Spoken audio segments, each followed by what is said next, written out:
Hello and welcome to the One About Podcast, show where three friends get together and talk about a different topic each week.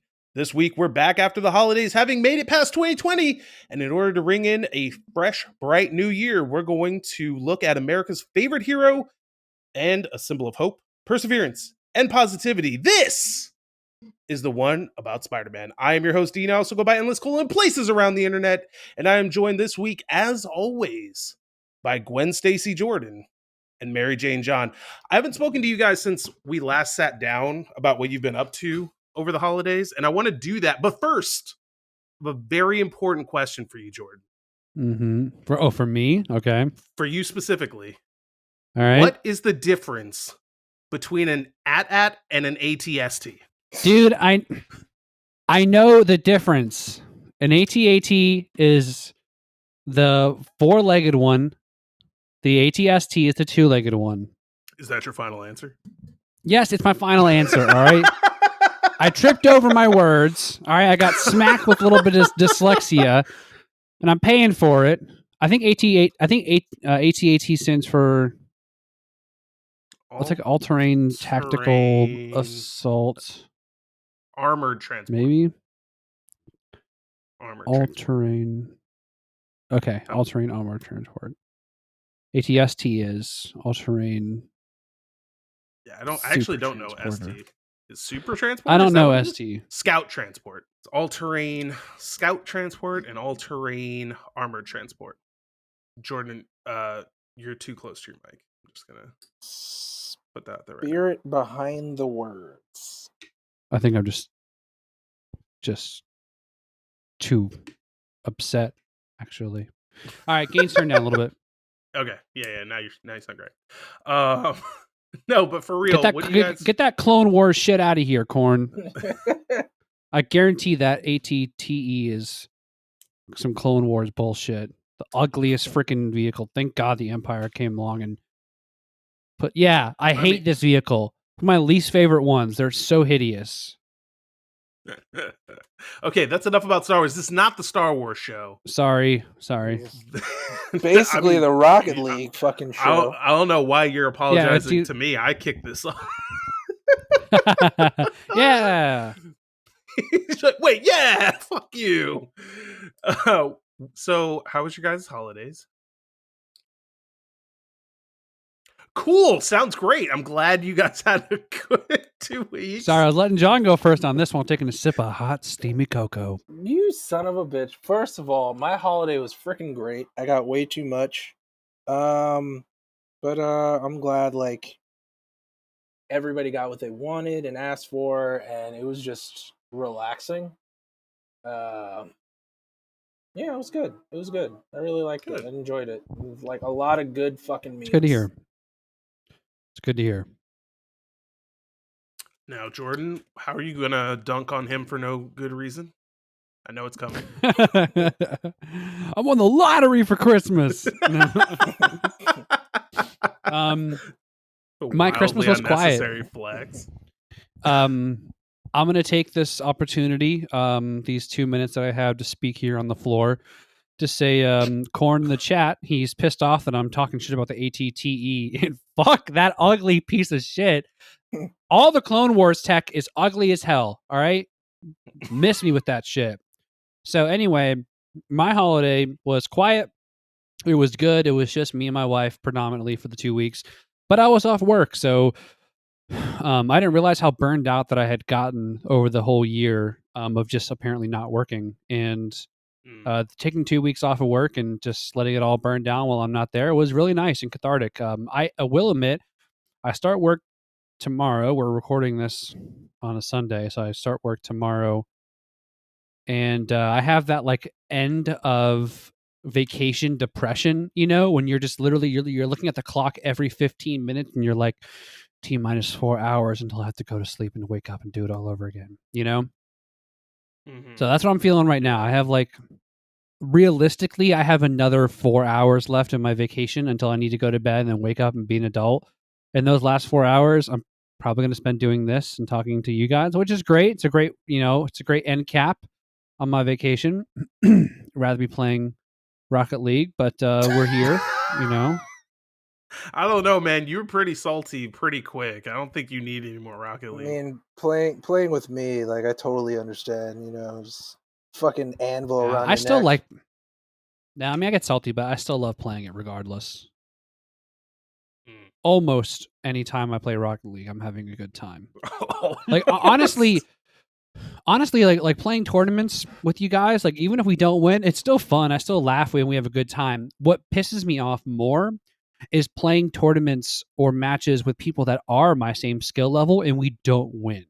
That because then it's like, okay, I have no excuse and we're all at the same level here and I just suck. And that's the worst type of a hit there.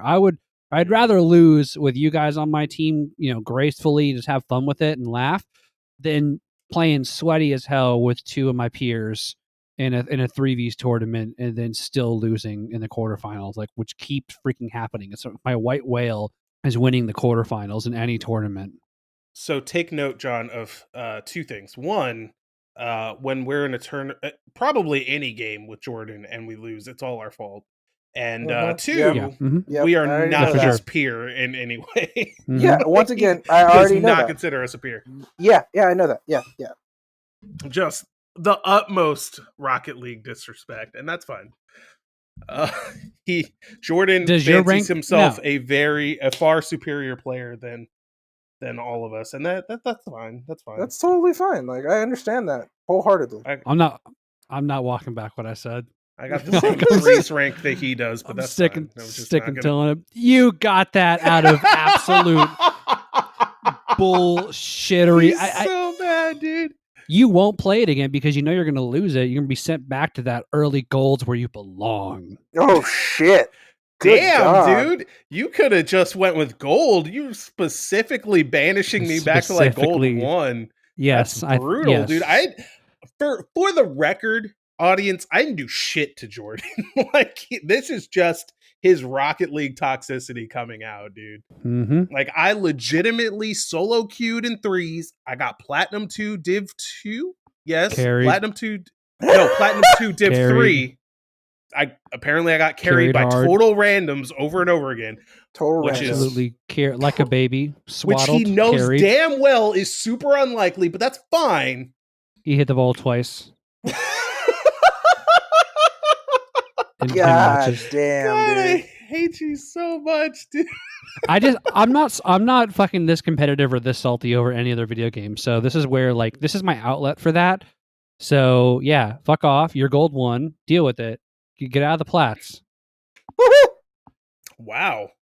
That went from you. you don't Love you, belong in plats to this is my territory. I'm gonna fucking kick The more we you talk out. about Rocket League, the saltier I'm gonna get. So we might want to get off the topic. It's delicious. So John, how's Demon Souls going? Pretty amazing. I have the best armor in the game with the second best ring. I'm just basically farming to max out my gear before I do a new game plus. How many hours do you have in that? 85. Nice. And that's just my first run through the game. Like I've been waiting for anyone to catch up to me. Legit. You've beaten the game, how he right? just Like was you're with just anyone min-maxing right now. Yeah, I haven't beaten the game, but I could have a long time ago. But just waiting. You're just anyone to messing play with the mechanics and you're just min-maxing stuff right now, right? Exactly. Okay. And like my only goal after the first playthrough is to get the penetrator armor set, and that's about it. Which is just basically a flex on anybody who sees it. Dude, It's I not saw a even video of the first guy who found out what was in that room or whatever, and he looked kind of disappointed by it. He's like, "Oh, well, this armor's cool, I guess." Yeah, but it's like an armor that everybody playing Demon Souls, when they saw him wearing, is like, I would like to wear that armor.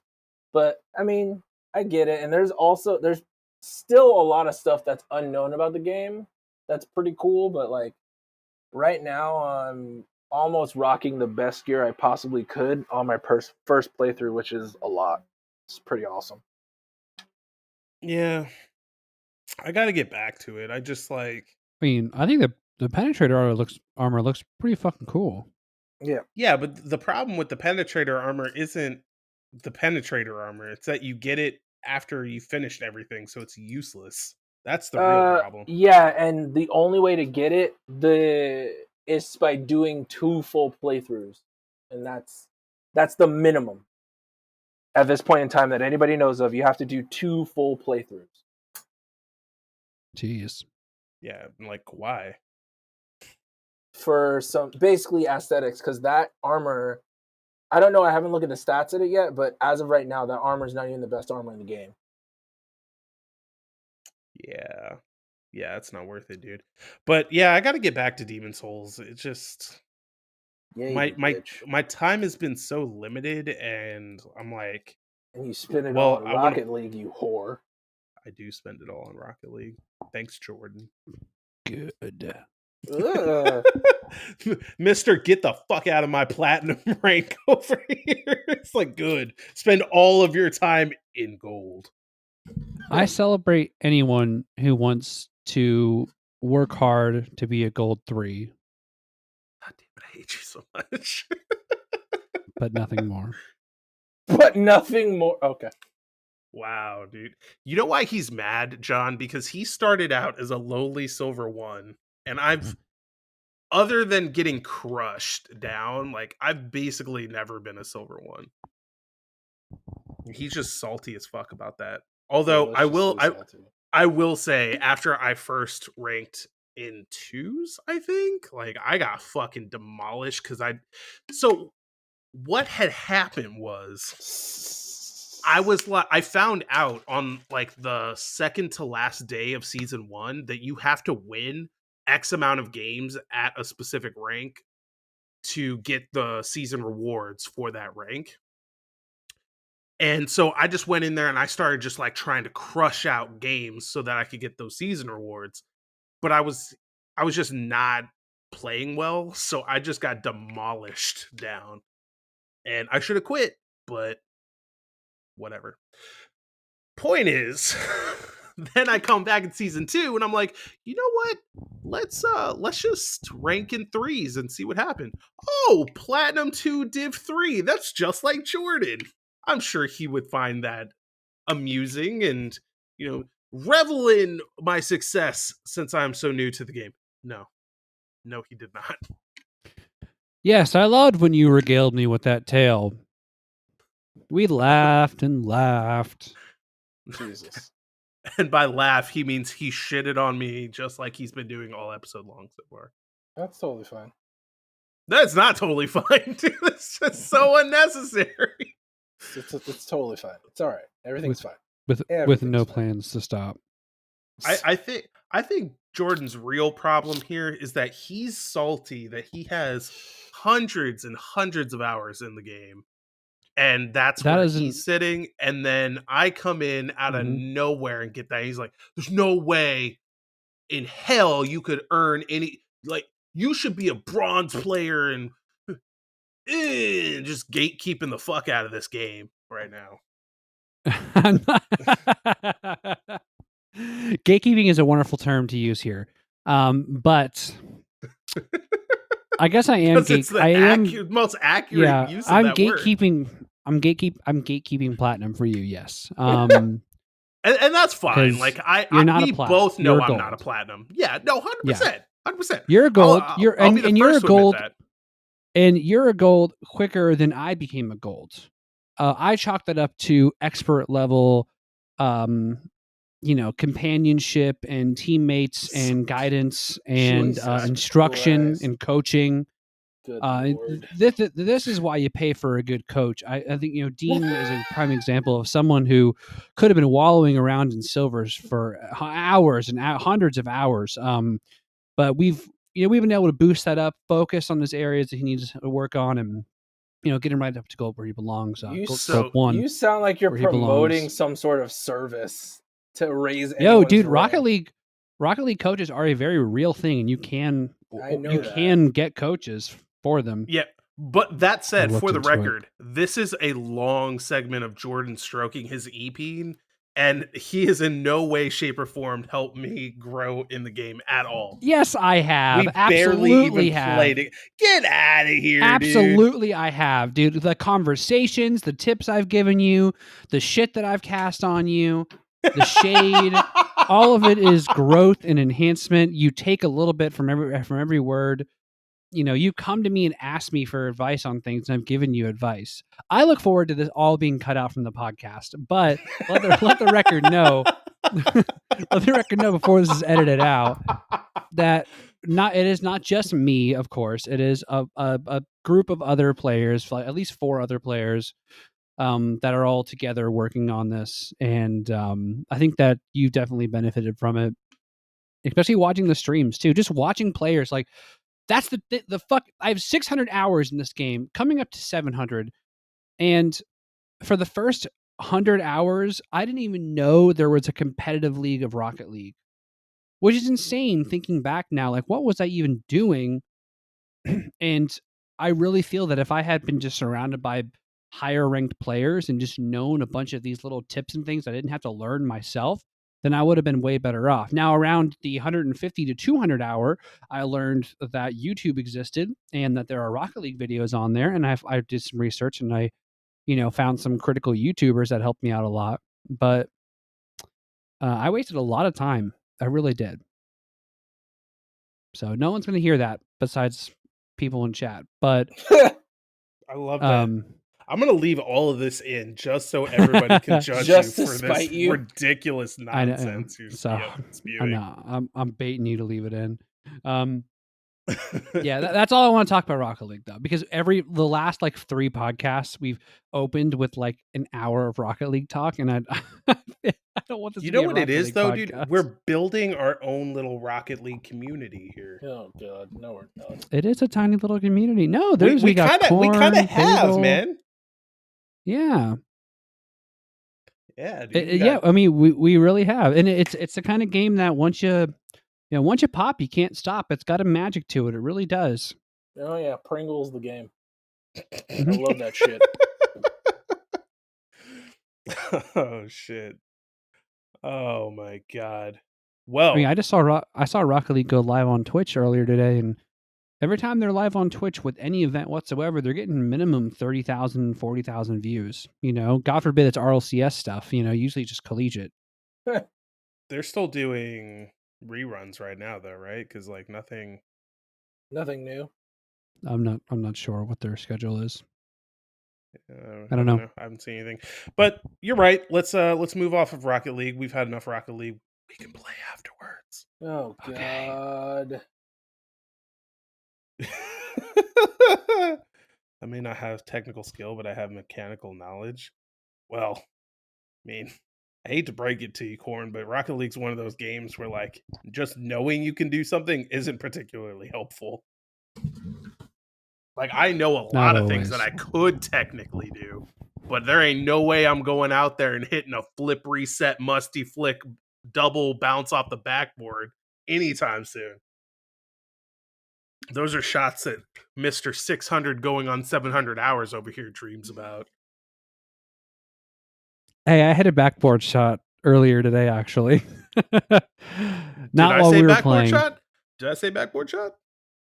I think you did. I thought you did. I said flip reset, double bounce off the backboard, musty flip. All right, we're moving. It sounds like we're talking about gymnastics and shit. Okay. And he landed the triple sow cow. That's a real move. Thank you. Excellent. I think it's in skating, actually. So I just want to say that over the holiday, I did finish Sackboy Big Adventure. Fuck that game.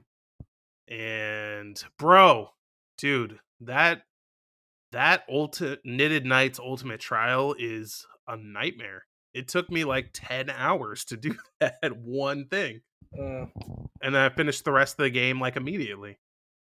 The trophy, honestly, like the trophy list in that game is really easy, except for that one thing, which is extraordinarily difficult. I'm so sorry.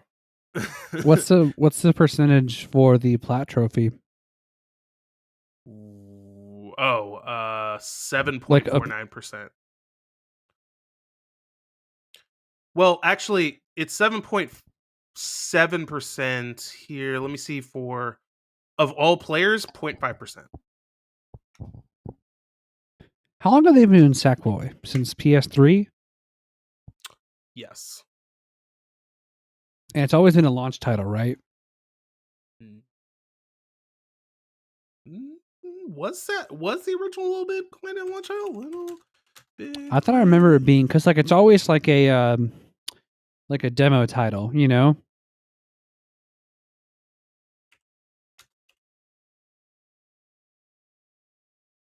No. So it's actually this is the first time it's ever been a launch title. Actually, Really? Damn, I thought it was a demo, like a demo game for the PlayStation since PS3. no. I mean, like they're never really graphically impressive or anything. The only thing that really put They Little look Big good. Planet on the yeah, I mean, like they don't look bad. I'm not saying that, but like they're not. On the PS5, they're not Demon Souls, right? Like it's not blowing anybody's skirts up. It looks good, and that's always been the Yeah. case. But the only reason Little Big Planet has any kind of a market, Sackboy is super cute, and the whole create your own levels and share them out into the world thing was basically uncharted territory on consoles at that point. So, it was really novel, but that's really it. Speaking of which, though, I found out that there's 3 trophies that I was missing in the original Little Big Planet on PS3, and there was a fan created level that you can boot up. So I got 2 of them. All I gotta do is go through and beat every story level without dying, and I can get the platinum in that trophy too. After when did I originally play that game? 2010. So 10 years later, I can get the platinum trophy. Oh, is that all? My Okay, God. cool. So is that not dying consecutively through the entire game, or just not dying in each like story mission or whatever? Yeah. So you just have to play the one story level, not die on that level, go to the next one. You can die Okay. 1,000 times, but as long as you beat it once without dying, it'll count. And just do that for all of them. That's not that bad. No, I don't think so. As far as I recall, the individual levels aren't particularly difficult. So I think that's doable. If I get up I don't know, the desire to do that, maybe I will get that platinum. That might be a platinum that I get pretty soon, but I got to finish Spyro 2 and Demon Souls before I get to that. So that's what's on the docket. Demon Swole. Oh, I got a cool gift for Christmas that I can talk about. Oh yeah, what'd you get, man? Outside of this mic that I'm talking on, Oh yeah, which has been sounds fantastic. super good. Sounds super good.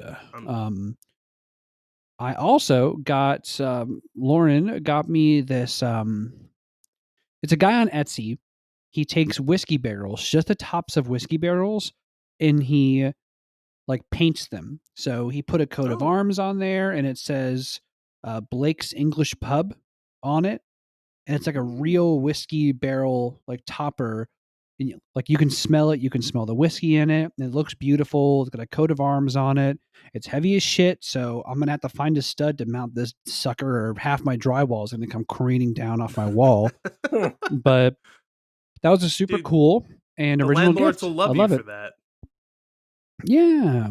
Just put, they'll be like, oh, that's great. Yeah, just, whatever changes you make, just make sure you revert it back before you move out. So I'll buy some drywall and I'll put it No, back that's why up. you get massive amounts of cock.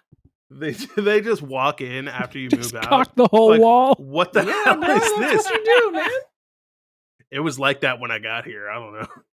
Basically, you just cock that shit, smooth that motherfucker out, paint it the right shade, and you're good.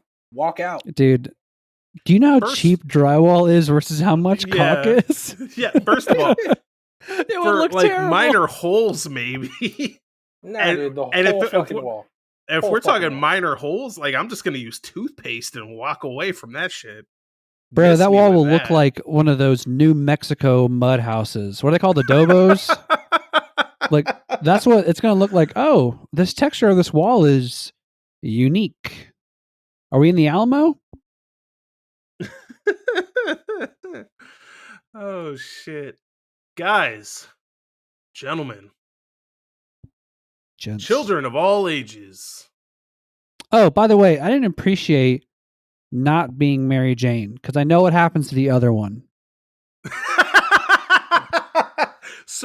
So I want to say, for the record, the reason that you got to be Gwen Stacy is because you're the milquetoast one. What? Bro, your back gets broken. But he tried. That I is would one of honestly the. rather be Mhm. Gwen Stacy than Mary Jane. Too bad. No, I'm just throwing shade. Yeah, that's fine. Like let's be real. Like of the two, like I made the right choice. You are. You correct. might want to be Gwen Stacy, but you're not. I know. Gwen Stacy's too perfect. I mean, well, hold on. we're No, we're that's comparing why she Jordan had to to die. Gwen She's got some Stacy. back Like, well, that's issues. also- She's. Oh shit. So, Spider-Man. Mm-hmm. Hold on, I'm just plugging in my fan here. I'm getting a little toasted. You good? You good? Oh yeah, that feels great. No, don't do that. That was, yeah, That was it's a little real much. personal reaction for a fan. It's like Dude, I felt dude. that from over here. I don't know if you forgot how toasty my office gets, but like this fan is required equipment for this show. I had forgotten. So But- you're just a creeper. With all that said, Bonesaw is ready. Let's talk about Spider-Man. I don't. You don't what?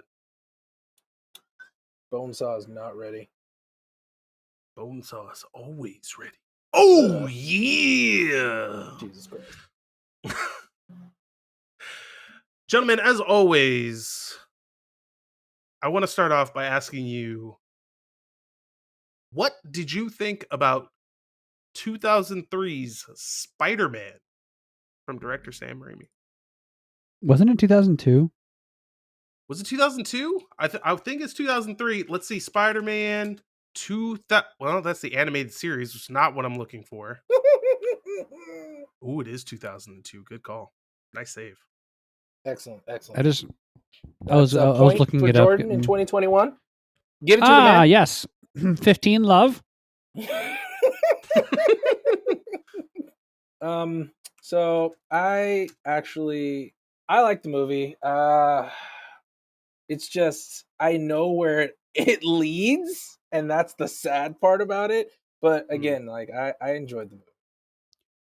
I mean, it goes far before falling. The second one is still fantastic too. Yeah. I mean, from what I remember, it's alright. I mean, the second one's still really good. Maybe we'll find out. This movie's fantastic. I mean, this movie's incredible. This and the original X-Men movie paved the way for the audience to start accepting real, deep, engrossing comic book movies. Like this was that first generation of, oh, it's okay to make a comic book movie be a little serious. Nope, that's a and foul have a high statement. budget. Nope. It all started with Blade, and I will stick by that statement. Yeah, dude. You ask anyone on the street, was Blade a comic book before? They didn't And know. That's the best No one part. knew. They didn't I didn't even know. They didn't First know. of all, I agree. Blade. I you're love Blade. I do. both But wrong. First of all, it started with The Punisher in 1989. Ew, no. Just because, dude, the 89 movie, for the purpose of this conversation, regardless of whether or not you think the 89 movie is good or not, for the purpose of this conversation that we're having right now about serious comic book movies that push the medium for, like, that's the movie. I'm sorry, it just is. Okay. that's the movie. And then 13 years later, all right, we'll do something else.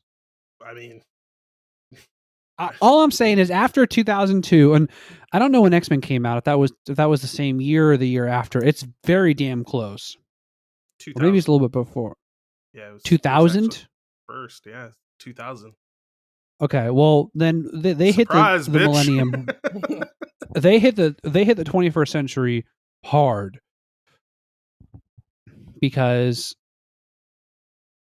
I mean, ever since then, it's been almost a yearly comic book movie. I mean, since 2000, I think like so. there's probably maybe Yeah. there's probably a gap somewhere in there, but I mean, ever since 2000, every year there's been some type of comic book movie that's garnered a shit ton of money. And I Yep. believe that it's from the success of these original movies getting a lot of the audience that just didn't really know about comics into them, because the 90s, if Dean, correct me if I'm wrong, John, you as well, but the 90s was a real dark era for comics, right? Yeah. Mhm. Like they That's struggled where, a lot. The 90s was Yeah. real fucked up, man. Yeah. Yeah, That's they why like. Go ahead. well, I was gonna say the industry really struggled in the 90s, and these movies, just from my perception, right, from my point of view, are really it's really what saved them. You know, really like the whole every cinematic universe that came out, whether it was Sony or whether it was Disney or what regardless, but they're the ones that actually saved comic books and brought them to the mainstream where they are today. Unprecedented success.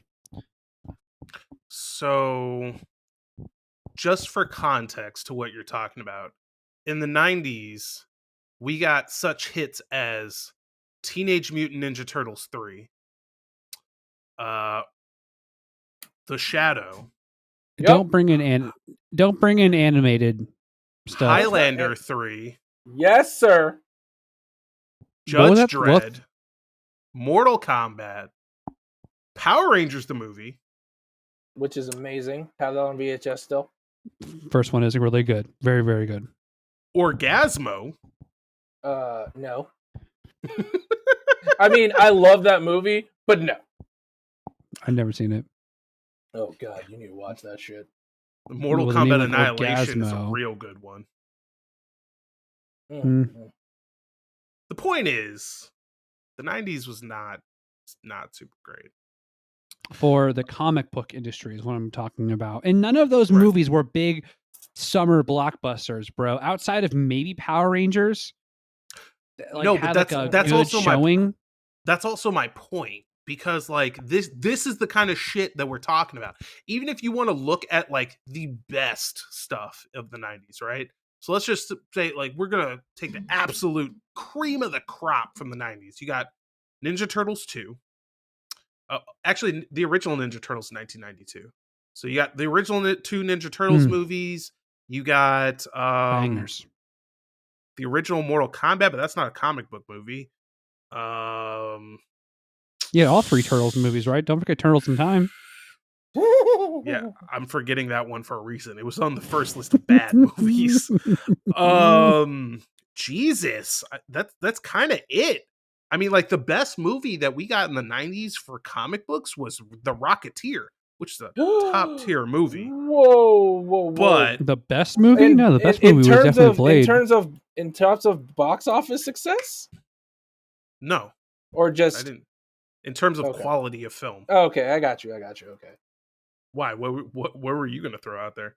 Nothing. I was just Well, you seeing you seemed offended by that comment. So no. It wasn't more. It was more just like I'm gauging it based off of box office success, because that's the only thing that would push production companies to make more comic book movies. Oh shit, that's what I'm talking about. You know what's interesting? I'm looking at this list of American comic book superhero movies in the 90s. And Blade's not even on here. Because again, nobody. It's such a sleeper.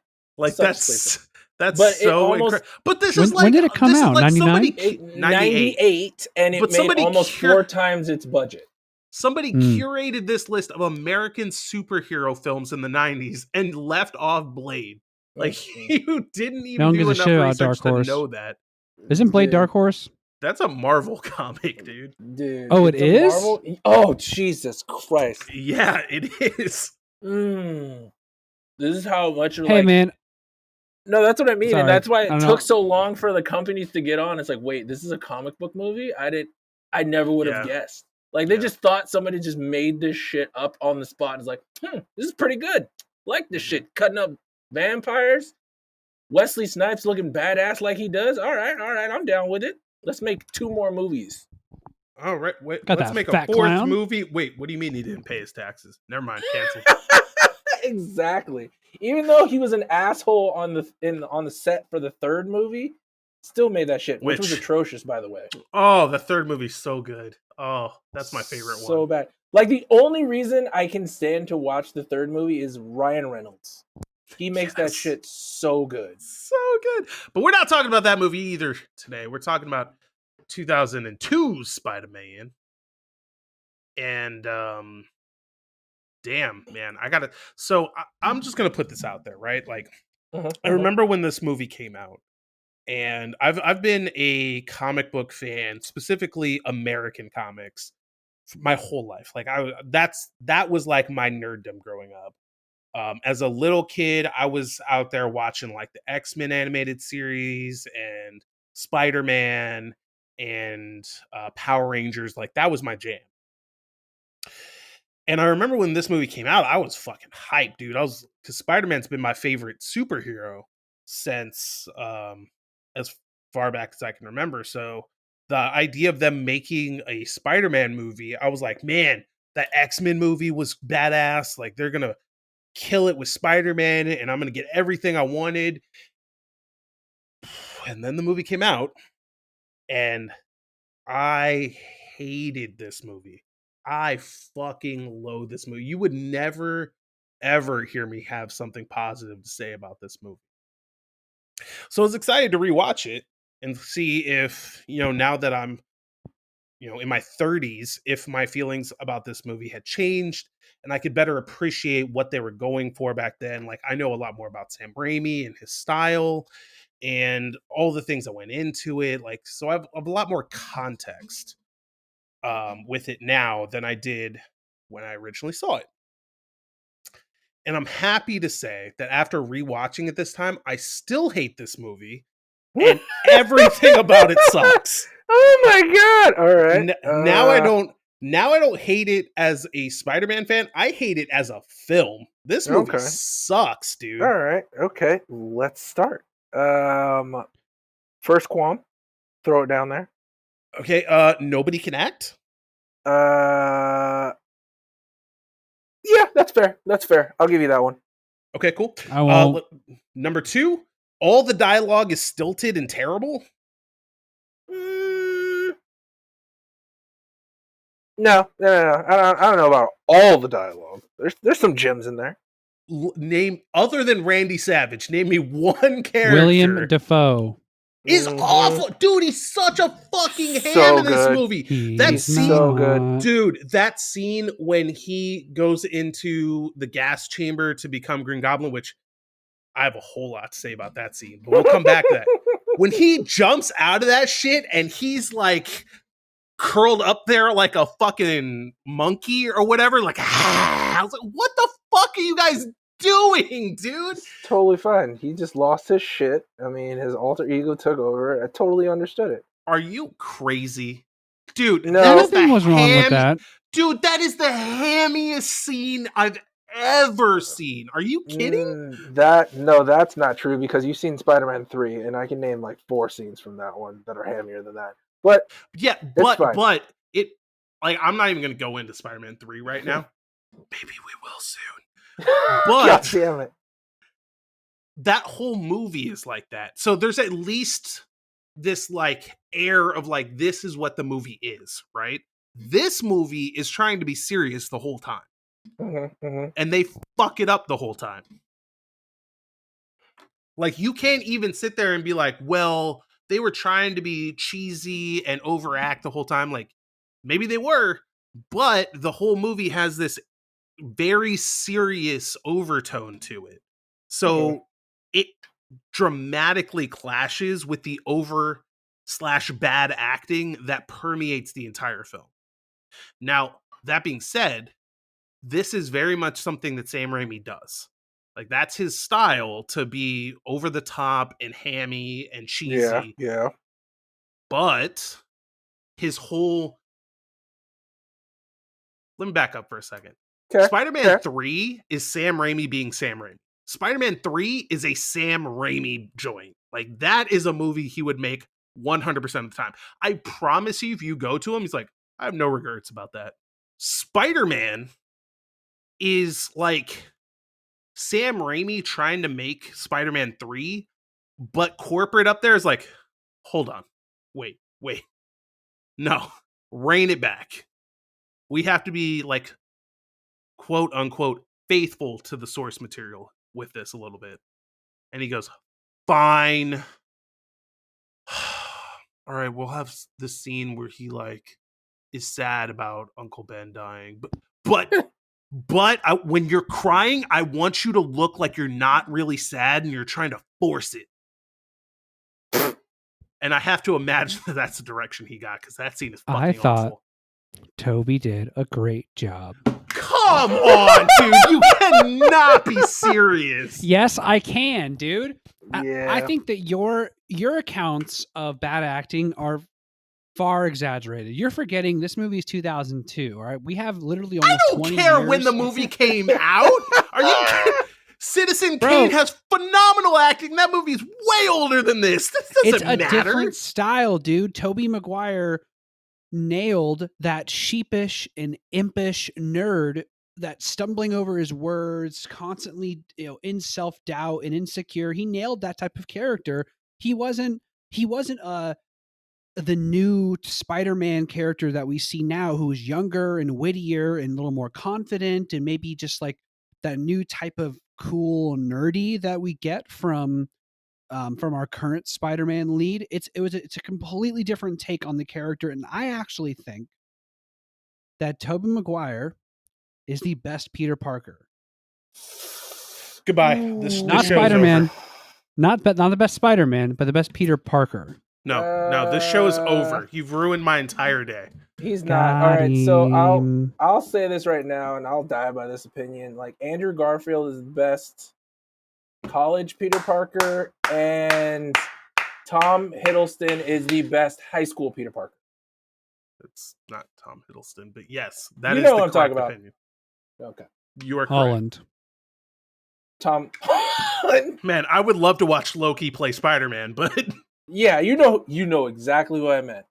But yeah, yes, that's the correct opinion. Tobey Maguire is, I would say, without question, at the bottom of that list. I would take Spider-Man over Tobey Maguire. That's I'll take that.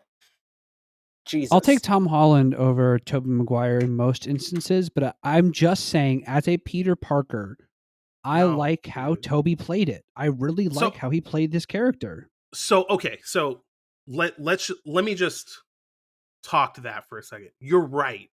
The Amazing Spider-Man and the MCU Spider-Man movies don't nail that part of young high school teenage Peter Parker. This movie does do that, even though everybody in this movie is like 30 years old, but I'm not even going to touch on that. Yeah, it's a little off-putting. Yeah. The worst part is, like, towards the end of the movie, I was watching with my wife and she was like, oh yeah, they look like they're in high school. It's like, the fuck are you talking about? No, they don't. Absolutely don't you not. lie to me. They super duper don't look James like Franco they're in as a high school. 17-year-old? Nah, dude. I think so the closest one is Kirsten Dunst. She was like 22 in this movie, but still, like, it's not even kind of like at least the Amazing Spider-Man and Tom Holland Spider-Man, like, those kids look like they could be in high school. You're right. Amazing Spider-Man, like, they sure. are too old. Actually, the actors in Amazing Spider-Man are about the same age as the actors in this movie, but they look younger. Yeah. But the point is, though, like, there's no way that these are high school kids. It's just not. No, definitely. No Flash looks like he's gone past college and he's got a full fucking career. He looks like, wait, isn't Flash? Oh shit, Flash Thompson is I forgot his name, but I think he's married to Sofia Vergara. Oh, is he? Tell me, John. Joe Manganiello. Yep, that is Flash Thompson. I mean, I butchered the name. It's fine. I love listening Totally to you fine. try and pronounce shit, Little off. dude. But that's him right there. Look him up. I'll even give you the link to the Google search, whatever. But yeah, that's Flash Thompson. He is the Joe husband of Manganiello. Sofia Vergara. But yeah, he's super old. Big fucking How old dude, was too. he in this movie? He was 29, 30? No, 29. No, He was born in 76. So. 27 in this movie? Right? Did I do that math right? No. Where's the movie? 26. Jordan's just like, no. 25, I think. 20, like, because they filmed it in 2001. He's Oh, 44 yeah, now. yeah, you're right. I didn't count. He's I didn't 26, take that guys. into account. You're right. He was 26. Oh, wait, so I was right. Yeah, Anyway, you're both right. point is, they're super. I cannot. Jordan, are you trolling me, man? Like, I gotta know. No, Are you seriously willing to I die on really- this hill? He would That not they do that these He are would not good do that to you. performances? Yeah. Yes, I think William Dafoe was fantastic. I think James Franco was good enough. Kirsten Dunst was good enough. Toby was great. No, J.K. oh my Simmons God. was fantastic. As Yes, J. I will. As J. I will Jonah give you Hill. that. Actually, J.K. you're right about Simmons that. is the J.K. embodiment of James Yes. Jameson. Yes, you're No right other about actor that. can man. take that I mantle. will other. 100% concede. I thought J.K. that- Simmons and Randy Savage kill it in this movie. Everybody else sucks though. Randy Savage is Randy Savage playing a wrestler in a movie is a low bar to hit, but he did hit it and he nailed it. Bro, but if you're gonna bring a professional wrestler into a movie like this, who do you pick? Fucking Randy Savage. Of course you do. They brought the perfect fucking wrestler, dude. Everyone was so oily. It was fantastic. It's a damn They brought the perfect travesty that wrestler. we'll never see another movie with Randy Savage in it. But that's neither here nor there. Bullseye is ready. Jesus Yes. Christ. That was pretty good. He's perfect. Toby, I thought, actually did a really good job, and this movie has seemingly appropriately aged Aunt and Uncle, Aunt May and Uncle Ben. That's true. Aunt May in this movie, unlike all the other iterations, is just right. This is not a young hot 20-year-old. Yeah, no. Tony Stark is not hitting on May in this movie. But the best No, part he's about not. that is like they're so aware of it, and it makes it such meta comedy that it's great. They play that really well. I don't hold that Yes, they against the did. new movies, but this is correct for Aunt May. That is This true. movie, Yes. this movie also has the best Uncle Ben little plot, like arc, like him. Doesn't this movie him have letting- the only little Ben plot? Yeah, they Shh, kinda don't did. worry about it. The reason Give why them their win regardless. I mean, everyone at this point, the major audience, I think, knows the origin story for Spider-Man, and they don't need to redo it like they have with Batman 50 times because this movie did it so perfectly. I mean, it was Oh God, no! that whole sequence of events is shit. awesome. Now, do I think that Toby could have maybe been a little more empathetic when Ben died in front of him and, could have showed a little bit more emotion? Sure, yes, but he's conflicted. He has that spider juice running through his veins. Oh, come on, dude! What are you talking about? Changing his DNA. He's just learning how to web sling. You remember when you learned how to web sling, right? It was a difficult time. God, I in your hate life. you so much, dude. What are you he's growing those talking little- about? Oh, give me growing more, those- Jordan. Give me more. It's a difficult transition. Uncle Ben knew he was transitioning into a man, and he's growing little spider hairs all over his body, and it's a tough time for him. I thought, and I'm not just trolling here. I actually really do think that Toby did a good job in this movie acting. It wasn't perfect, but I loved his Peter Parker a lot. I really did. And something I also appreciated from this film is subsequent Spider-Man movies made Spider-Man look like fucking Superman sometimes. And I felt like these movies, outside the third one maybe, which I vaguely remember, but at least the first two movies really gave him a realistic and scaled down power level compared to the later Spider-Man films, which just kind of give him as much strength as the plot requires at any given moment. So, unrelated to your Okay, original where- point of acting. Where but do I I even trailed off. start with all that? Okay. Mm, Let me start with something positive. I think Okay. that this movie, unlike other Spider-Man movies, nails the look of all the characters. Everybody looks like the character should look. I'm not in love with the Yeah. exact design of Spider-Man's suit in this movie, but for the most Oh, part, man, it it's looks like awesome. Spider-Man's suit's supposed to look. Tobey Maguire looks like Peter Parker is supposed to look. J. Jonah Jameson looks like he's supposed to look. Aunt May looks like she's supposed to look. Kirsten Dunst is not hot enough to be Mary Jane, but I'm just going to let that one slide. Subjective. And it's well. Here's the thing. Not really. Here, I'm sorry. it's kind of like, look, dude. I'm no one to be talking about how good or bad people look. Like I'm not in a position to make that call. But Mary Jane in the comics is a supermodel, legitimately a supermodel. Kirsten Dunst, like, just objectively, she's not, dude. She's just not. Especially in this movie, she's just not. Like, she's a Yeah, they made good-looking it. woman, They but made it like she's realistic. not a supermodel. Sure, but like But Mary that's Jane's the it's a not. thing. comic book She is written- a ridiculous supermodel. No, like that's the whole point. Is like the fact that Mary Jane got with Peter. Like anybody who saw those two together would shit their pants and be like, "How did you drug her so she was with you? Like how did Right. this even happen?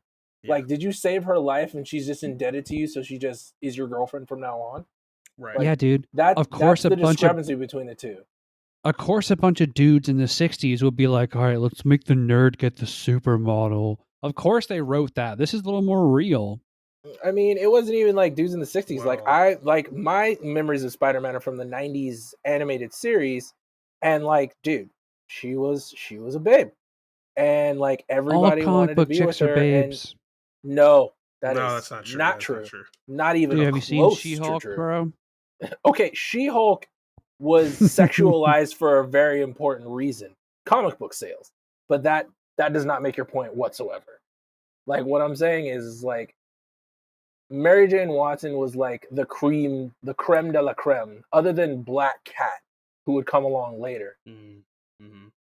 But even then, like, dude, you have to acknowledge like Kirsten Dunst is not even in her league No. if she's gonna play Mary Jane Watson, which is Like, fine. I mean, Nothing against her. It's just more of a casting choice. yeah. And I mean, if- like, I don't think that of all the actors in this movie, I don't think Kirsten Dunst is the worst. Like, I think that was fairly good casting for the part she was intended to play. But the point that I'm making here isn't about how good or bad she is for the character or whatever. None of that matters. All I'm saying is, like, all the characters in this movie, they fucking nailed it for casting as far as their look is Looks. supposed to be concerned, except for Mary Jane. That is just super wrong. Yeah. Like, dude, like, look at this. So then, what do you Are think about the kidding new me? Mary Jane? Oh, dude, I'm not gonna get into that. You mean Because if Zendaya? you have know- problems, with the 2002 one, then you sure as shit can't like the newest one. Zendaya Okay, is all still better looking than Kirsten Dunst. I Hands agree down. with that, but I agree with you, Yes, John. if they're but not, I'm if going they're not to making her look like a 12-year-old, yes. Like when she actually looks like an adult, then yes, she does. And the Spider-Man films, they make her look like a 12-year-old. Yeah, that's because she's in high school. Well, yeah, they're beginning high school in the first movie. I know, but like, she has potential to look, really good. But in the films, no, she just looks super young. That's why they made it like it was more of a misdirect. They didn't want you to know that she was MJ until the very end, which I didn't agree with. It's whatever. But she still is way better looking than Kirsten Dunst in every aspect, and is closer to the supermodel-esque Mary Jane Watson. But closer. She still ain't it. She still ain't it. She's not tall enough. And the way they presented her is nowhere near what Mary Jane Watson is in the comics. That's fine. But again, comparing the two, Zendaya is going to be a lot closer than Kirsten Dunst. Full stop. Yes. But to answer your question, Jordan, because like I'm not even going to go into all that, but what I will do is I'm going to address another kind of point that I have with this movie that kind of answers your question on what I feel about Zendaya and all that at the same time. And that is that Mary Jane shouldn't have been in this movie in the fucking first place. This movie this movie irks me as a Spider-Man fan because like they're like, okay, well, we're going to take the source material and we're going to be accurate to that until we don't feel like it for no particular reason. And then we're just going to go fucking rogue and do whatever the fuck we want. We don't want to put Gwen Stacy in this movie for no fucking reason at all. So we're just going to go straight to Mary Jane, which is stupid as hell. Mm-hmm.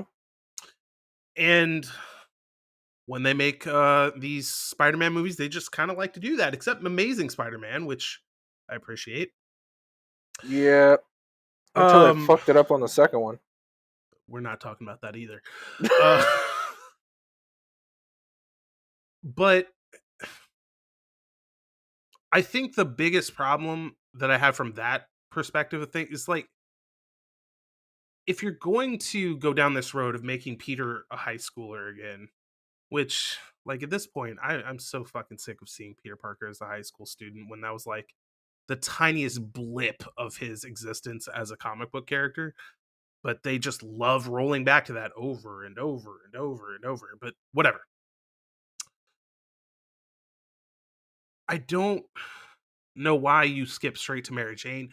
Just like I don't know why you go with organic webs. Like that That one is a weird one. I would actually Yeah. love to hear why they chose, because it's the only film that has organic webs and doesn't highlight, like, this film just says, oh, Peter's into science. It doesn't highlight the fact that he's supposed to be like an engineer and supposed to be like, like mildly a genius and stuff, right? Dude. It's just he has organic webs. Yeah, that's the main reason how he defeats villains. It's like, yeah, he has spider powers, but he has to figure out like how the villains are doing what they're doing and a fucking solution around it. Mm-hmm. And they just made us like, oh, he's just strong, has organic webs, and like to a fair amount of time, he just gets fucking lucky. To be honest with you. What do you mean? Like fighting William Dafoe and Green Goblin, as Green Goblin at the end. If he didn't have spider sense, he would have died. But he has spider sense, backflips, wins because William Dafoe basically killed himself. Don't tell Harry. Oh my god, we're gonna come back to that one. But I mean, like the spider sense thing, like that's a real thing. That wouldn't work on him in the comics either. I know that's a real thing, but most of the time when Spider-Man goes up against someone, he gets kind of beat the first time around, and he has to figure out a solution instead of just like getting lucky. The fact that he has a spider sense is just like, oh well, you should have known, like you couldn't do that to me, and he just kills himself basically because he underestimated Peter Parker's, not his intelligence, but his spider abilities. Like they didn't really highlight how smart he was in this film, which is a shame. Okay, so Jordan was nice enough to look up a quote as to why Sam Raimi made this choice. And I'm just gonna I don't even think I have to comment on this. I think you're gonna do it all for me, John. But I'm gonna read this to you, and you tell me how you feel. Okay. But as Sam Raimi, quote, but as Sam Raimi explained it, he gave Tobey Maguire natural webbing so the character wouldn't have to be a super inventor. Raimi, hold on. Raimi always felt Peter Parker's appeal in being one of us took a serious hit when the character suddenly invented his own extra superpower, so he rewrote the webs as another natural power. Fuck you. You're basically feeding into the general hype of like smart people can't be superheroes. You can't think your way out of a fucking solution or problem. Like That's stupid. The reason that the Spider-Mans got progressively better is because it was a byproduct of nerd culture becoming pop culture. 100%. It's like, oh shit, it's actually okay to be smart or actually know a lot of things about stuff that other people just brush aside. It's okay to like science and science experiments and know how fucking chemicals react. Instead of just like, I'm going to make it organic webs because people won't relate to someone who's smart enough to figure out how to get around New York without using a fucking subway train all the time. That is fucking insulting on a lot of levels. But I get it from when the movie was made. It was at the cusp of when nerd culture started becoming pop culture, which is like probably around 2000. No, not the cusp, not even the beginning. It's probably around like 2010 that started happening. But that is just, I get why he did it, but it's still sickening to hear, especially given the state of things now. It's not an unreasonable opinion to have. No. Like a high schooler is going to invent something it's that violently unreasonable opinion to have. Yeah, especially since like it's been a stable in the comic books since inception. But again, no, I'm not talking I understand about why he made that choice.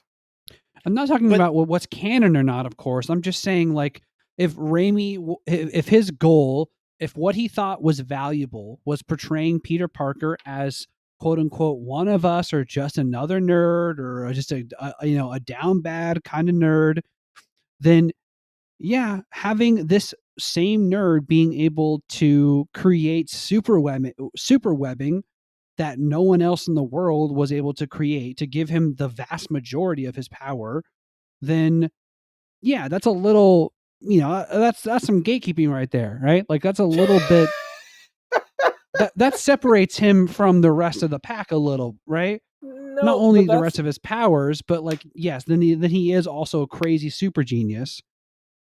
But here's the thing. There's two problems, Jordan. One, we're talking about a character that already exists. Like this is based on a character that was already made. So now you're talking about just fundamentally changing who that character is for your own feelings and your own purpose in this movie. And two, like Spider-Man never was one of us. Like that, his whole concept is wrong because like you're making a movie about Spider-Man and you're, for the most part, faithfully adapting the storyline that unfolds in the first issue, or well, the issue 15 of Amazing Fantasy. And so for you to then go, well, I feel like his real appeal is in being one of us nerds. So I'm going to fundamentally change a part of the character that doesn't fit my narrative is backwards thinking when you're making a movie like this. Like you're just, at that point, just do whatever the fuck you want because nothing applies to you anymore. Yeah, and on top of the fact, like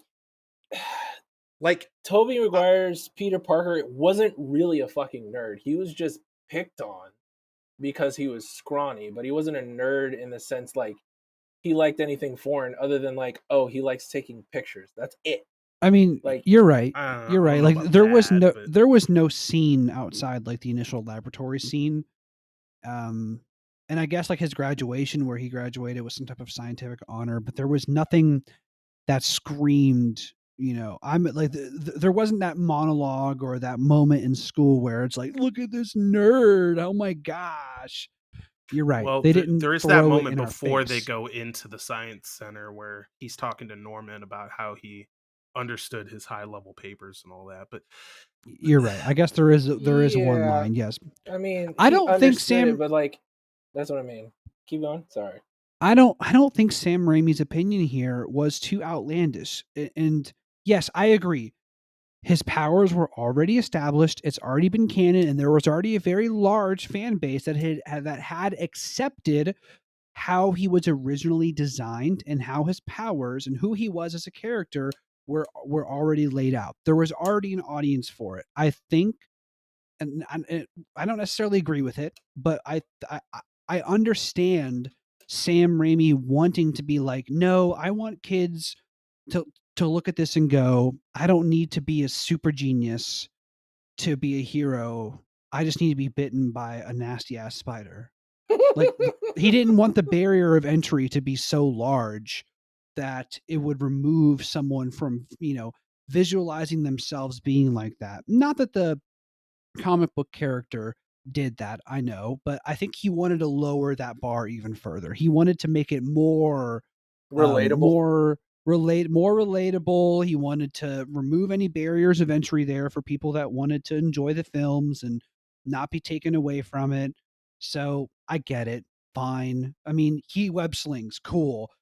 Did we ever have a scene where maybe his web slingers malfunctioned, or he ran out of web fluid, which causes some pretty interesting scenarios? No, we didn't, because we didn't really get a lot of spider fights. There wasn't a lot of big spider fights in this movie. And most of the time he got his ass kicked. Yeah. Which I liked that. I didn't like how his Green Goblin fight ended. Thought that was a little awkward, but I did love the bridge scene. That was fun. Oh my god. Uh-huh. No, don't let me stop you. Go ahead. And that's pretty much it. I don't think Tobey Maguire was a good. I don't think this movie had a good Spider-Man. This movie had a good Peter Parker for me. That's always been my opinion, like, and that's fine. It's still my opinion even after all these years that it wasn't a good Spider-Man. It was a good Peter Parker. I liked the Peter Parker sides of this movie more than I liked the Spider-Man sides of it. So conceptually, I like the Peter Parker in this movie, but the acting is so fucking cheesy and bad, dude. I just can't get past it. I didn't have that take, man. I thought Toby, even if it was bad, like, even if he was going for the Oscar on this and he just landed on his fucking face, he still portrayed what I believe to be the exact type of personality that a Peter Parker type character would have. I think he actually, more or less kind of nailed it. And Dude, I think it's helped with the bad acting. I don't disagree that the concept of Peter Parker in this is good. I think you're right. I think the way that he acts and the way that he talks and all that, I think that is accurate to early nerdy Peter Parker.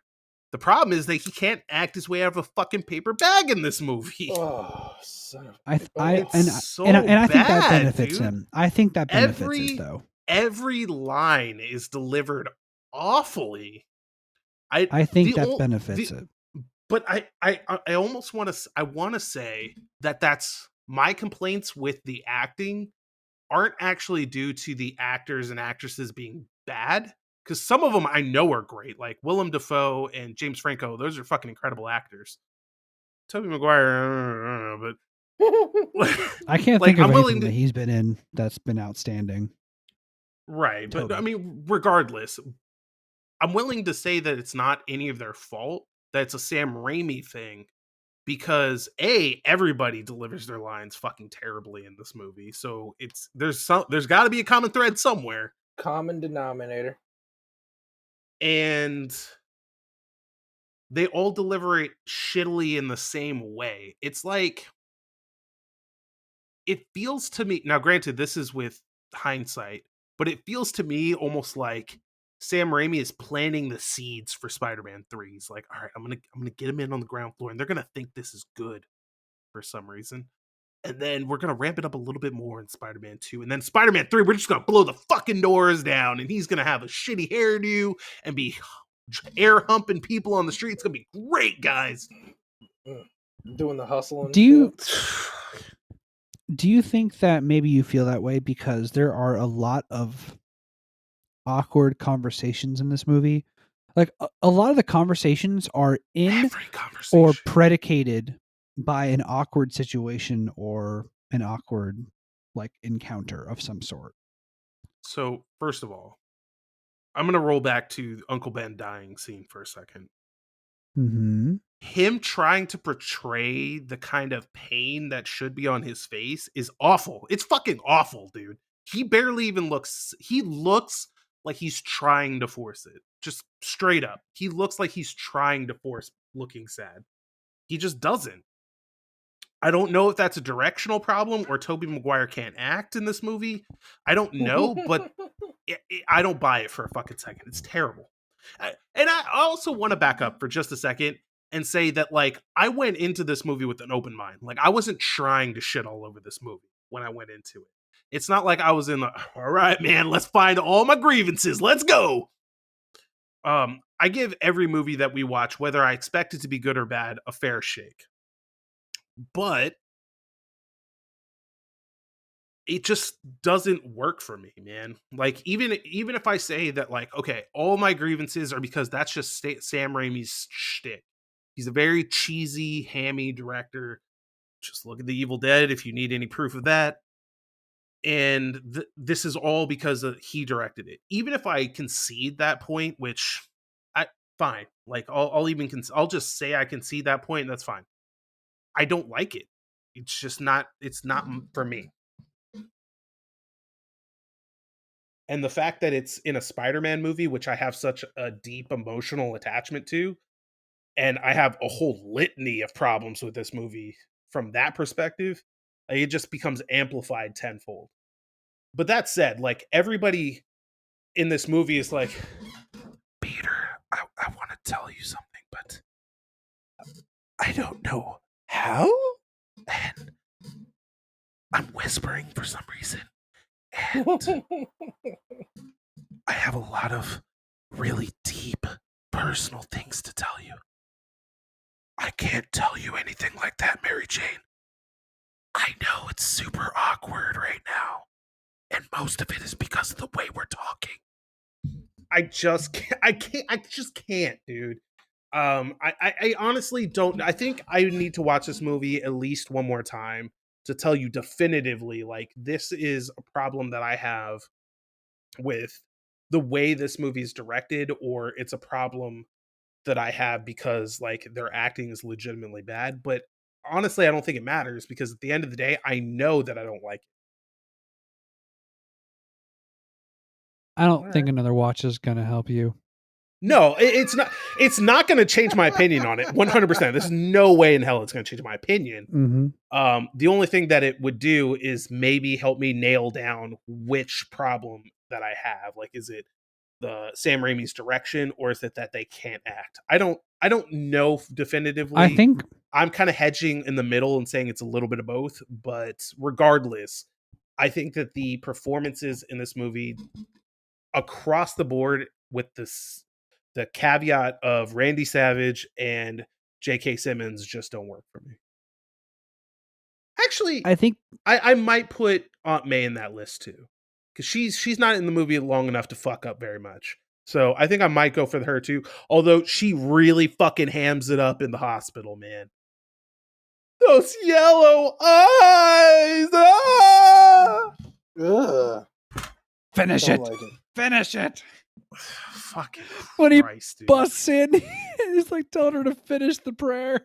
Yeah, she does it too. Dude, From I think evil. yes, I actually loved that scene. Oh my god, I can't. I think it's just Dean, I think it's just the scenarios in which they have these characters doing their it's not. acting. I know, without watching it again and solidifying anything, I know you're wrong about that. Like, it's not the scenario. No. It's the way that they You're not in the majority, though. Out. This movie is universally loved. Like, it has incredible reviews. I'm not trying to speak for the majority. I'm telling you how I feel. I know, and I'm saying frankly, you can't tell me I'm wrong then. It's subjective. Well, I'm telling subjective. You. I think I'm telling you that well. I'm telling you that you're wrong about what you're saying from my perspective. Like, it's not the situations that they're in, because every scene, no matter the situation they're in, is none of it works for me. None of it. And every scene in this fucking movie is like a tense, awkward conversation about something stupid. Not every scene. It's always most scenes, bro. Yeah, Most yeah, it scenes is in this most movie scenes. are Mary Jane and the first incel Peter Parker, either taking out trash or meeting in front of a diner, or J. Jonah Jameson just shitting on Peter Parker. Give me the Spider-Man photos. Just like he's always just being talked down to constantly. That's why he's, even when he's Spider-Man, constantly being talked down to, constantly acting sheepish and insecure and small. Like that's just, I think it's a lot of it's direction. A lot of it is just the dialogue that was written, because Peter Parker mostly just gets barked at in this film. Sure. And he's always put in super awkward positions, right? Because he has the love triangle between Harry, MJ, and himself. Harry doesn't tell him until it's far too late that they're dating. Thanksgiving was a super awkward moment for everyone because Norman, Harry's father, just was like, "You just need to hit it and get on with your life," essentially, and everyone heard it, and it was super awkward and weird for everyone. Oh my And god! Thanks for I don't sticking know. up for me, Harry. He did stick up for you. I don't. Yeah, I'm not What gonna more do you I'm want not gonna from vouch me? for that. Yeah, I felt like he stuck up with Stewart. Yeah, Yeah, I know, right? Like, I was like, calm down, like, dude. what? Jesus Christ! What do you want him to do? Push his dad down the elevator shaft? Fuck you, Mary Jane. Get some Chinese food on your way out. Then You need to calm your ass down. This is why I never liked you as a Thanksgiving. character over Gwen Stacy. Good God! It So, was. so That's I think my perception. okay. Like that's why I feel he acted the way that he did. I think that's fair. I think for me, there's just a better way to do this. And like the more that we talk about it, I think it really is just a Raimi style of direction thing for me. I think that it just doesn't work for me. What's some more And Raimi? Because what's some more Raimi films that I could possibly equate to? Because I don't follow directors or anything, so I don't necessarily know the analogy you're making. So Evil Dead is his, by far and away, his most popular films. Especially Evil Dead. What's the third one called? Army of Campy, Darkness. fun. Yeah, real Okay. campy, real like comedic. So let me see. Let me see what else he's got. He's done the Evil Dead movies, Spider-Man, obviously, Drag Me to Hell. Ooh, he's actually going to direct the next Doctor Strange movie. That's unfortunate. And Oz the Great and Powerful, which also has James Franco in it. Those would be like the most popular movies that you've probably seen from him, if you've seen anything at all. I mean, I've seen Evil Dead, so I get the first one. I think so. I can't keep up with all the different reboots and versions that they've come out with. Because the thing about Evil Dead is it's kind of like this movie, actually. Like the first Evil Dead is a lot more straightforward than Evil Dead 2 and Army of Darkness. Like that's when Evil Dead 2, he starts veering into that Raimi territory, and Army of Darkness, he just goes Spider-Man 3 with that bitch. Except people really like Army of Darkness and they hate Spider-Man 3, as we all know. But the point is, Raimi's style is very cheesy, very campy, very tongue-in-cheek and funny and shit like that. Like the kind of grudges that I'm holding with this movie are kind of what I'm talking. That's just kind of what he does. So, Okay. I really think that at the end of the day, it's just a Raimi thing for me. But regardless of all that, like it just doesn't work for me, dude.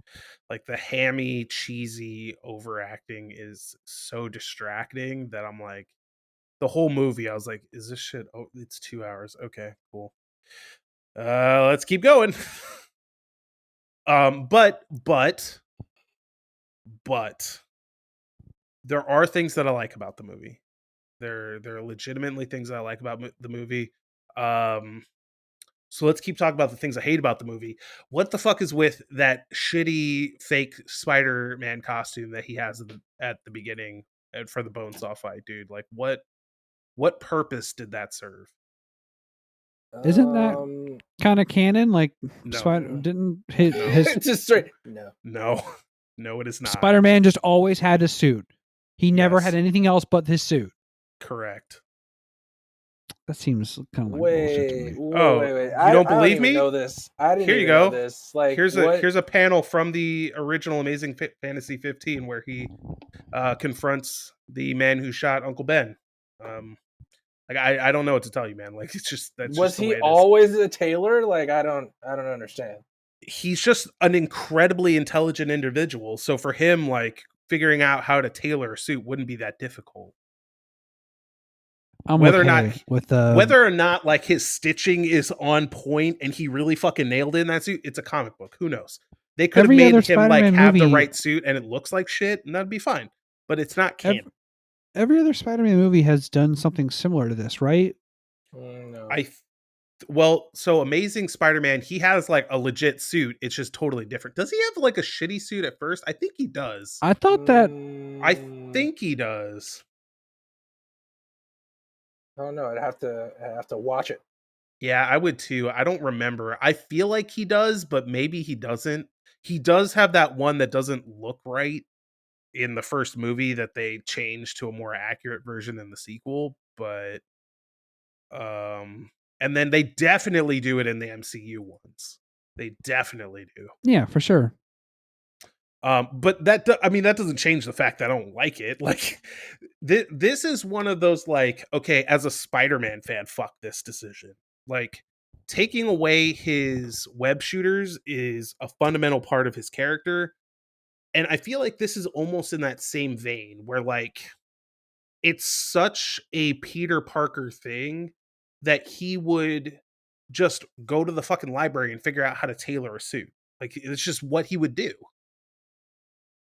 They didn't make it seem like he had a lot of time doing this though. So now his original intentions for wanting the money were probably not very Peter Parker of him because he wanted to buy a car, or maybe That it is is. more I or don't less know. accurate, though.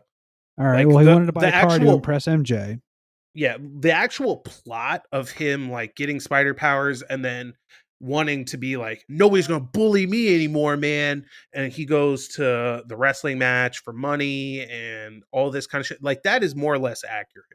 Like I this think should happen. the most inaccurate parts of that whole plot is A, the suit, and then B, he finds Ben like outside of the library when in the comic he finds him back at home because he burgled his house. What an unbelievable coincidence, by the way. But that's what happens in the comic book. I Well, don't blame him for changing that part. Like that that's a hard sell to most audiences. Like, you fucking kidding me? He just happens to let this guy go and he just happens to go back to his house in Queens and burgle his house and shoot his uncle down in cold blood? The fuck? But anyway, the point is like that's more or less accurate than that. well, the only thing is that the only thing I can say is that during this movie, he does just randomly have a fucking spider suit. So he does learn how to make his suit and do it all himself, which to me is unreasonable. That it just never showed him tailoring it or anything. He just popped into it. So, Sure. yes, you get that. But the time between him wanting the money and then having to go to the event was like a day. So I felt like that was kind of reasonable.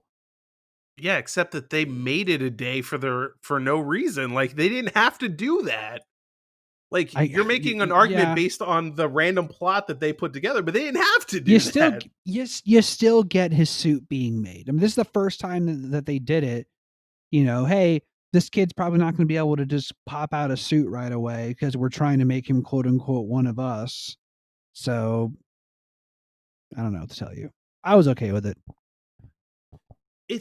And I mean, like, it's just one of those things, man, where it's like, why would you do that? Why you do this?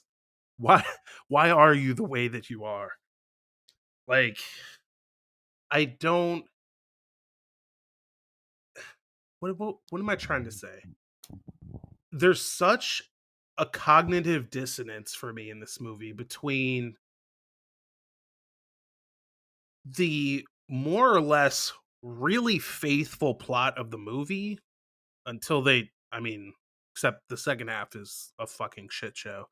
Um and these like random zigs that they take off the path, like, well, now he's going to have this random shitty suit, and now he has organic webs, and now Uncle Ben does say with great power comes great responsibility. Like, now we're going to cut Gwen Stacy out of the plot entirely and go straight to MJ. And I'm like, why is this whole first half of the movie accurate, and then you make these random zigzags, and then you try and justify like the organic webs with this really, how do I say this nicely, ill-conceived line of thought about why that trademark of this character that's been there since the 60s isn't good. And for the record, there was a time in the early 2000s where they tried the same shit and gave him organic webbing, and everybody hated it, so they put it back. So I mean, it's like, as a Spider-Man fan, I don't get it. I just don't get it. Maybe Jordan, you can explain to me why you like those kinds of choices, or if you don't, I mean, I would be interested to hear that too. Or if you don't care, like, in other words, I'm interested to hear what you have to say on those changes from the actual canonical plot, given like how more or less accurate his origin story is. I understand what Sam was trying to do. I get it. He's trying to make it to where I can see myself in this character. I don't know how to make a fucking tailored suit. I'm not a super genius. I can't make my own web slinger. I can't design military tech that can fit into my wrist and shoot thousands of miles of web.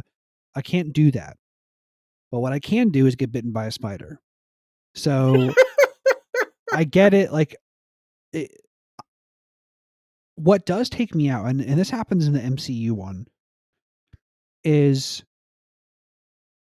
the Peter Parker in the MCU isn't necessarily a super genius. He is just well connected, and Tony Stark helps him incredibly, right? No. I think they toe the line there. Like, it's a good balance there for me personally. I mean, he's well connected in that he gets access to better technology, but in their first I really meeting, just mean Tony. with Tony Stark, in their first meeting, Tony basically said he's analyzed the webbing that he created, and the tensile strength is off the charts. And again, like, he's a high school kid, and Tony sees himself in Peter Parker and how he tinkers with everything, and like how he figures stuff out, and how he loves science. And like, again, it's a byproduct of geek nerd culture becoming pop culture at the time. But I mean, that's the whole point. That's the whole point of heroes is, yes, you want them relatable, but it's also something you want to aspire to. Like, that's the whole point of heroes, in my opinion. Is like, it's something that you can attain if you do better. Like, yeah, I get it. Like, not many people, shit, very few people out there will be able to create a fucking organic webbing formula and everything like that. But that shouldn't be a gatekeeper to be like, I can't be Spider-Man. Like, they can figure out a fucking way. They don't even have to use webs. That just made sense thematically with Spider-Man being a fucking spider. And yes, it was one of his greatest advantages, but like, dude, if you get spider powers, you can just run around and jump on buildings and shit. And like, again, he's in New York. that has a lot of buildings that you can swing off of. California, you'd have to live in fucking downtown. Uh, like a lot of places in the United States or even in the world, like you can't take advantage of the architecture like you can in New York with webbing like they did. So again, like it might not even be necessary depending on where you're from. So I really don't get how that is like, oh, people won't relate to him because he's fucking smart enough to come up with his own webbing. I think, in my opinion, that's a scapegoat. That's a shitty statement for someone who just wants to be fucking lazy. Like it would have taken him 2 seconds to be like, okay, Peter created this webbing and that's why he can swing around. That's it. Like less than the scene of him showing, oh, there's these bumps in my wrist. They shoot out webs. Here's my problem. Spider-Man has been this way since his inception, and it's never rubbed anybody the wrong way in the last 60 years. So it's an odd choice for you to be like, well, I know that everybody loves this character even though he's incredibly smart, but I'm gonna make him dumber just because I can, because I think it's more relatable. I'm like, I don't. all right. I mean, you do you, boo boo. It's your movie, I guess. I think Sam Raimi knew that this movie would bring Spider-Man to significantly more people than the comics ever could. And I think that it did, right? This movie made a lot of new Spider-Man fans. It was a lot of people's first, Spider-Man anything probably. So maybe there's value in dumbing down the character a little bit, not making him a super genius and creating these crazy contraptions that he can later use. Maybe there was some kind of intangible value there, like layman people who weren't nerds could then see themselves in this character, who maybe were just general outcasts, dorks alike. Could see themselves in this non-super genius of a character and still kind of get into it. Because I will admit, the MCU version of Spider-Man, and honestly, it's less Spider-Man, it's more his partner, like hacking into military encrypted shit and like hacking into Tony's systems. Like that takes me out of it. I'm like, okay, who the fuck is this guy that's in high school doing this shit off of one laptop? Like, come on, dude, get out of here. Like during prom, hacking into shit. I'm like, all right, let's cool it. Like that kind of stuff really takes me out of movies. But this one never really did. I don't know. I'm not.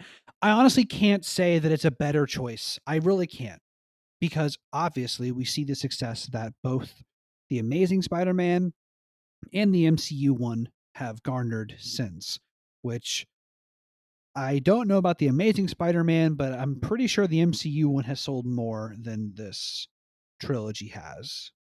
Maybe? Yeah, that's not even a statement you should have a question about. That's the whole Yeah. reason why they but I mean, to be fair, all of the Spider-Man movies made bank. Yeah. Straight up.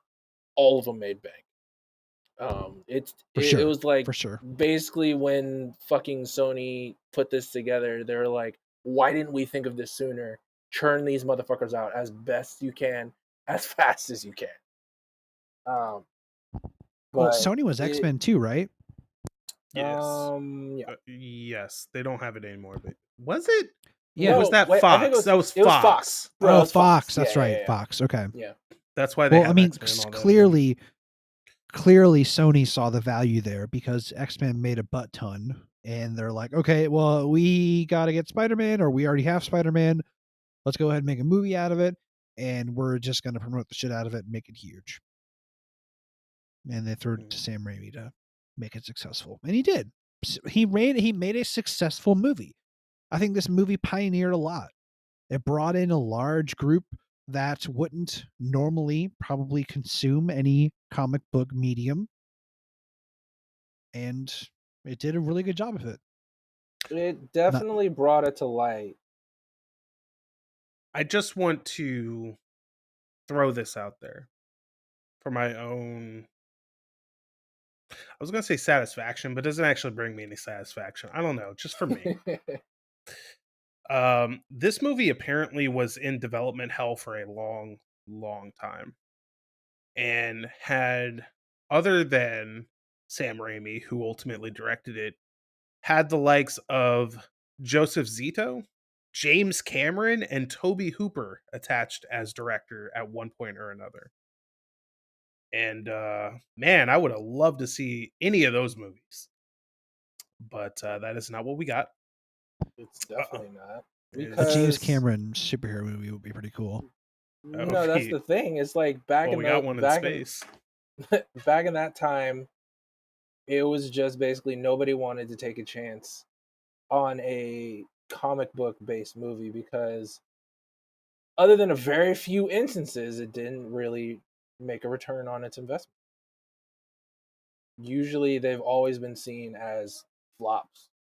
And again, they got more and more, like, I will say, yes, the movies that preceded the MCU universe did help pave the way for it.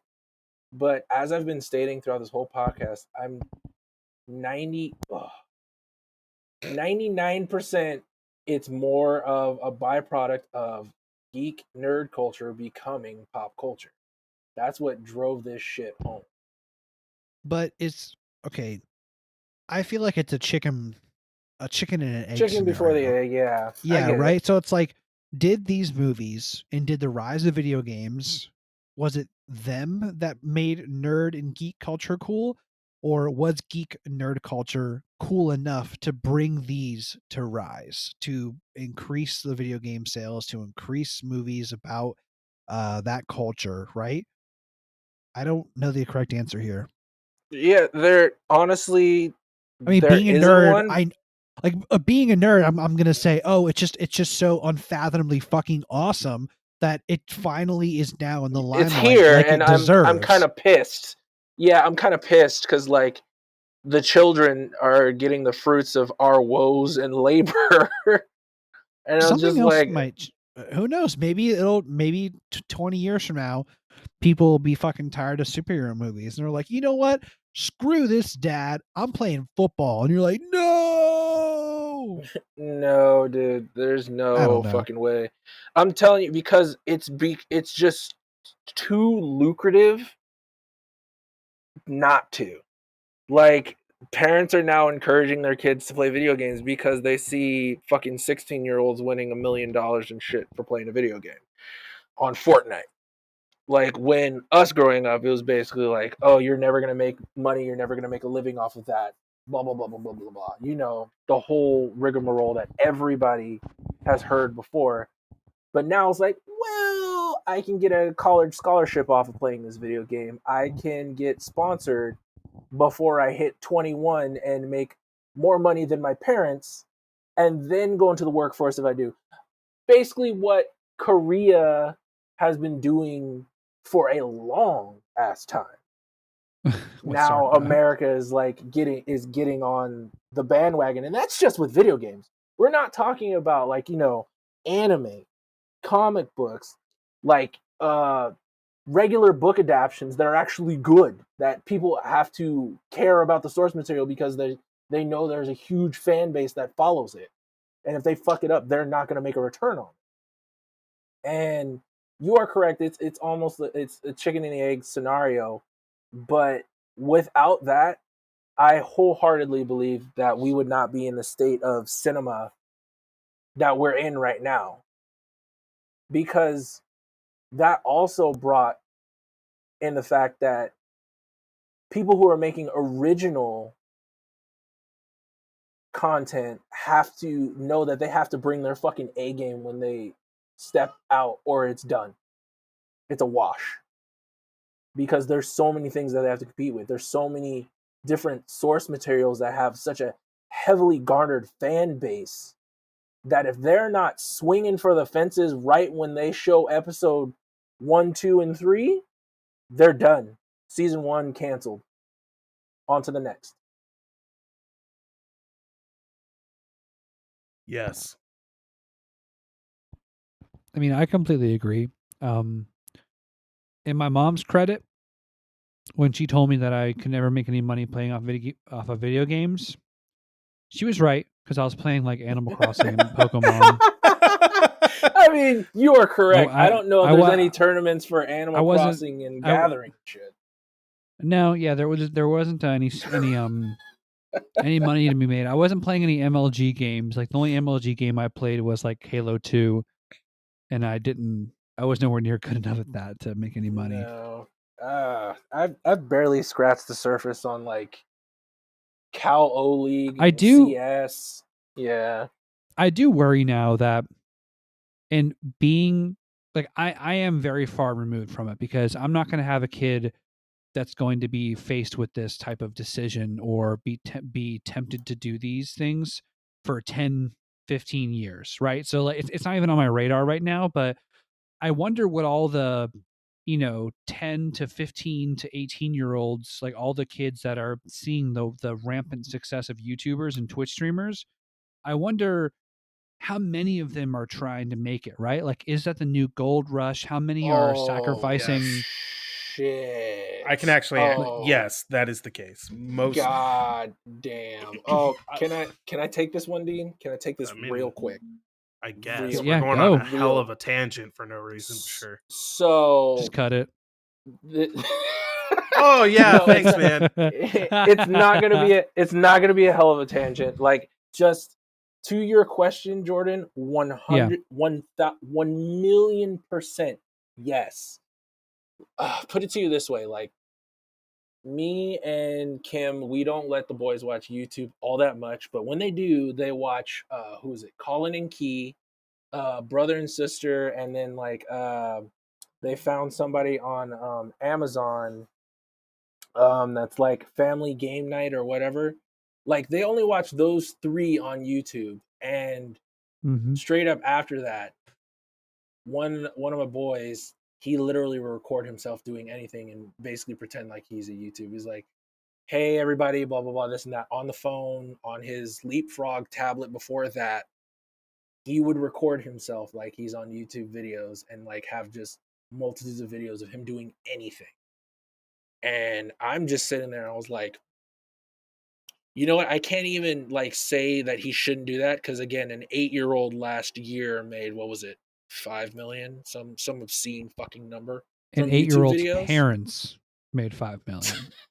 Dude, the 8-year-old was in the YouTube videos. Whatever the parents do with that money, that's fine. That's fine. There's but a he's the clear one who and brought that legal money distinction.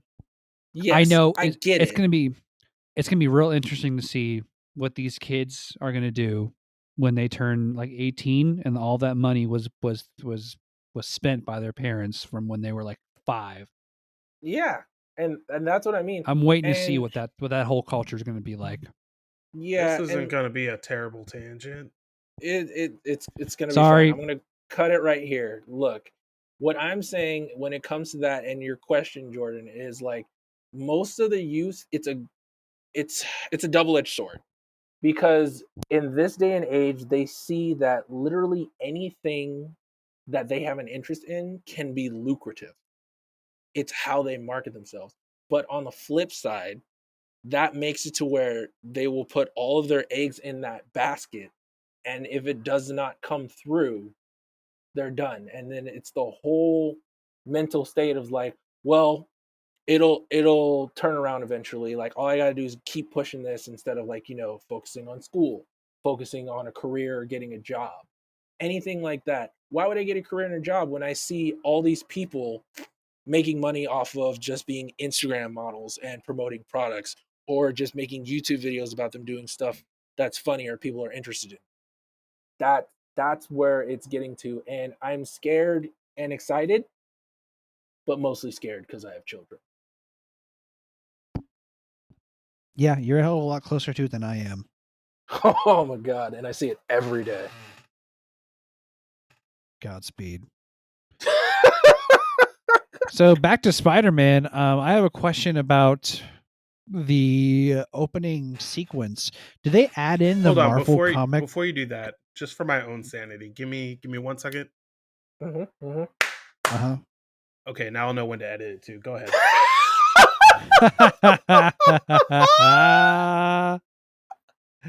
Oh my god. Oh shit, that's funny. Oh god. Only to you because you don't have to do it. You are Mad correct. props.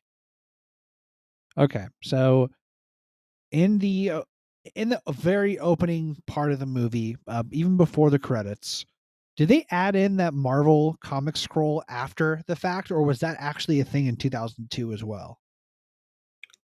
I'm pretty sure that was the thing. Really? I thought that was part of the Pretty MCU. I definitely Uh, could be wrong, but if that well, was I the know case, it wasn't then in front of Blade. No, it definitely wasn't. for sure. That started off with a club scene, which I loved. Although I imagine if we went back and looked at Blade now, we would know our answer real fucking quick. But I'm pretty sure that was always there. All right. I'm pretty And sure. I'm not also, positive. I made a note. I'm like, oh my gosh, this really feels like a Batman Returns Danny Elfman film for some reason. I'm sitting there thinking, why does this feel so familiar? And then, sure as hell, on the credits, music by Danny Elfman. I'm like, oh my god, of course! I didn't realize it was him who did the Dude, score. This was that time period when Danny Elfman was on everything. Literally everything. I love the opening credits. I love the music. I love the theme. I think the It's music very in the movie long. was good. It is long, yeah, but not a lot of That movies do opening that credit nowadays. sequence. I was gonna say the exact same thing. Like in fact, I made a note of it. Like you just don't see super long opening credit sequences sure. like that anymore. Yeah. And I'm happy about that because I was sitting there the whole time like, this is kind of neat, but can we get on with it already? Like, Can I we don't just need to see this go? much Yeah. shit. I need to start this movie. I was like, I got 2 hours before I have to record this podcast, and this movie's 2 hours long. Can like chop, let's go. No, nobody. Okay, moving on. Well, was it just me, or was there like teacher that was chaperoning them through the lab?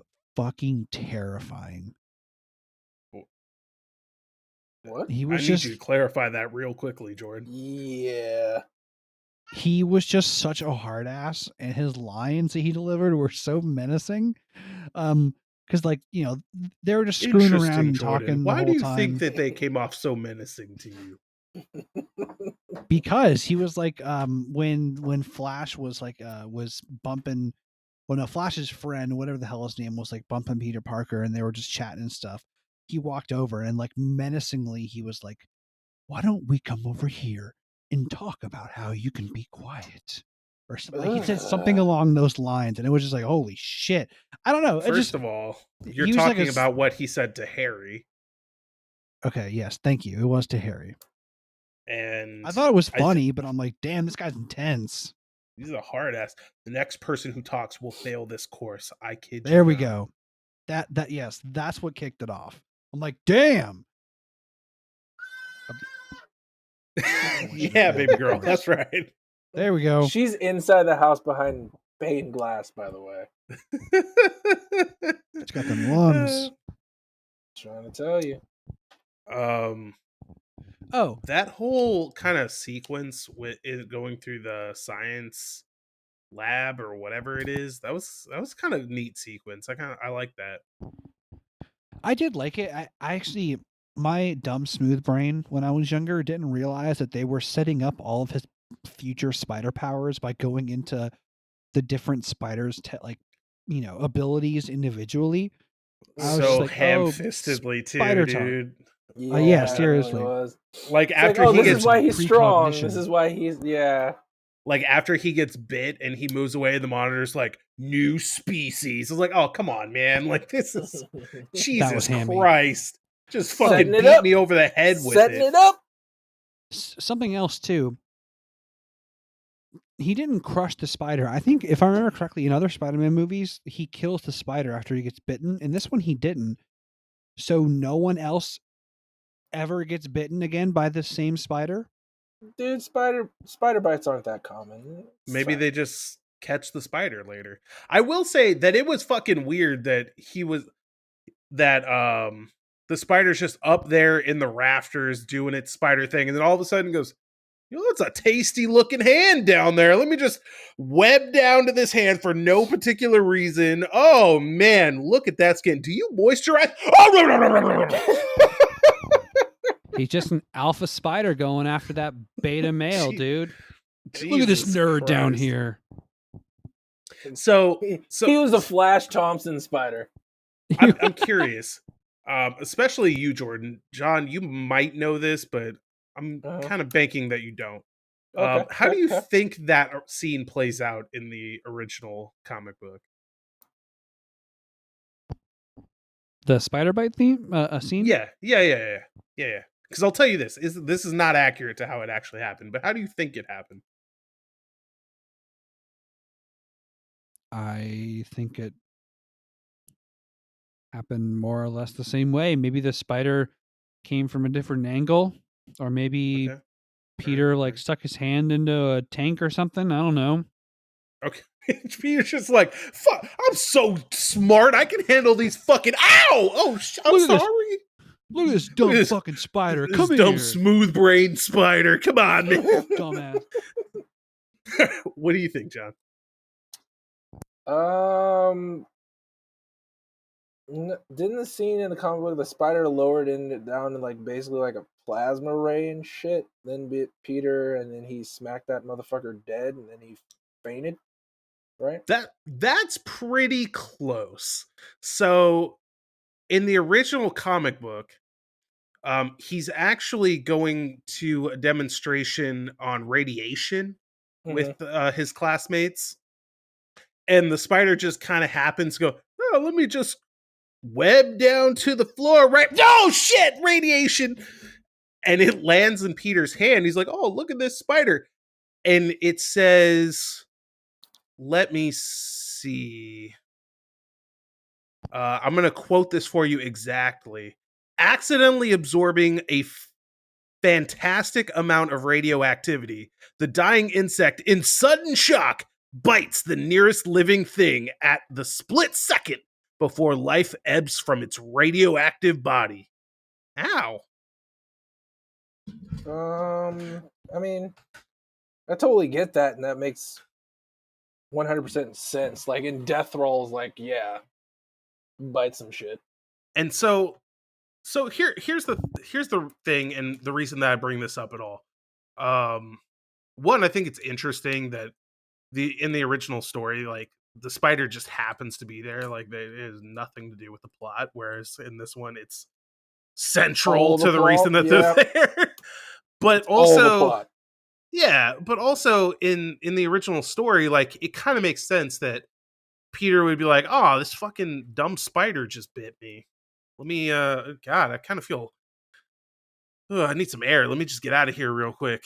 This fucking dumb spider or whatever. Whereas in this movie, we created super spiders. Oh, fuck. I just got bit by this thing. I'm going to tell nobody. Yeah, And then I get it. And then when Mary Jane's like, one's missing, the scientist is like, huh, whatever. Yeah. Just shrugs it off. That's so accurate, dude. Huh. They must be working with it or something. It's fine. I also love that. And then after that is when Peter gets bitten, and he's still just like, huh.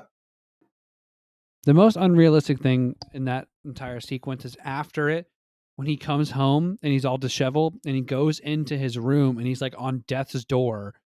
Dude, if I got bit by a spider and I had that kind of welt, I would be like, hey, Aunt May, I think I'm gonna die. Look at my hand. Take me to a hospital. For real, dude. It's unbelievable that he was just I'm just gonna keep this to myself. Yeah. I had a spider bite me in a laboratory where they were making super spiders. So I'm not going to take some chances and say that it was just a normal little cute house spider in a fucking hermetically controlled lab just living in there. So that was kind of dumb. Dude, sure.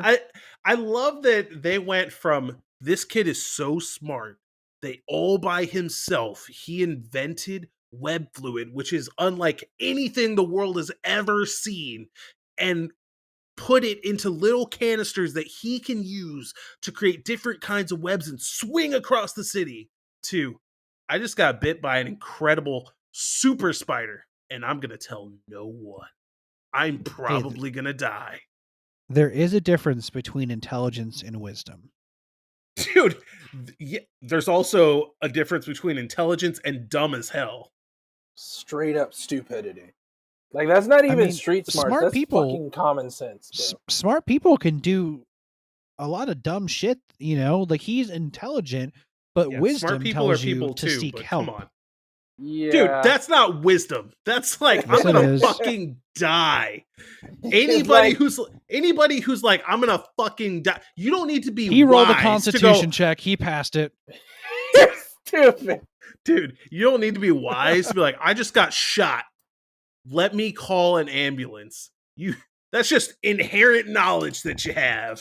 It's like, That'd be- I need help from someone who knows more than I do. That would be like if you were just rolling down the street, like, oh shit, I just got bit by a snake. I'm gonna roll the dice and see what happens. No, of course not. Absolutely Still- fucking not. If we're going D&D 5e, that's still considered wisdom. All right. Jesus Christ. This Maybe- is not 5e, man.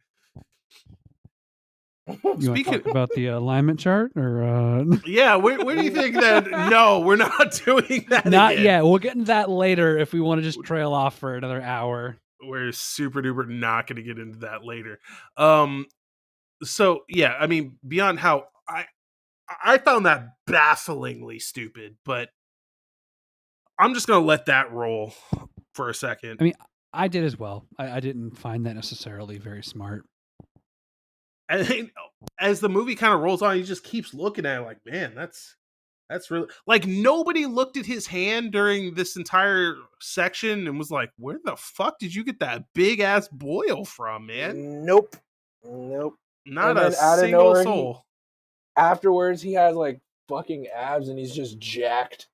Yeah, nobody questions that either. His Aunt May and Uncle Ben, who see him every day and know him like the back of his hand, don't go, why aren't you wearing your glasses? Nothing at all. Not a single word. Nope. But we're just gonna let all that go because I mean it's a superhero movie, so it's stupid, right? Yeah, because like if you think about it, like anybody who paid attention even remotely would put the pieces together and was like, huh, yeah, that guy's Spider-Man. Or, Bruce Wayne is definitely Batman. And Clark Kent, yeah, you're not fooling anybody. The other thing is the whole Green Goblin thing. First of all,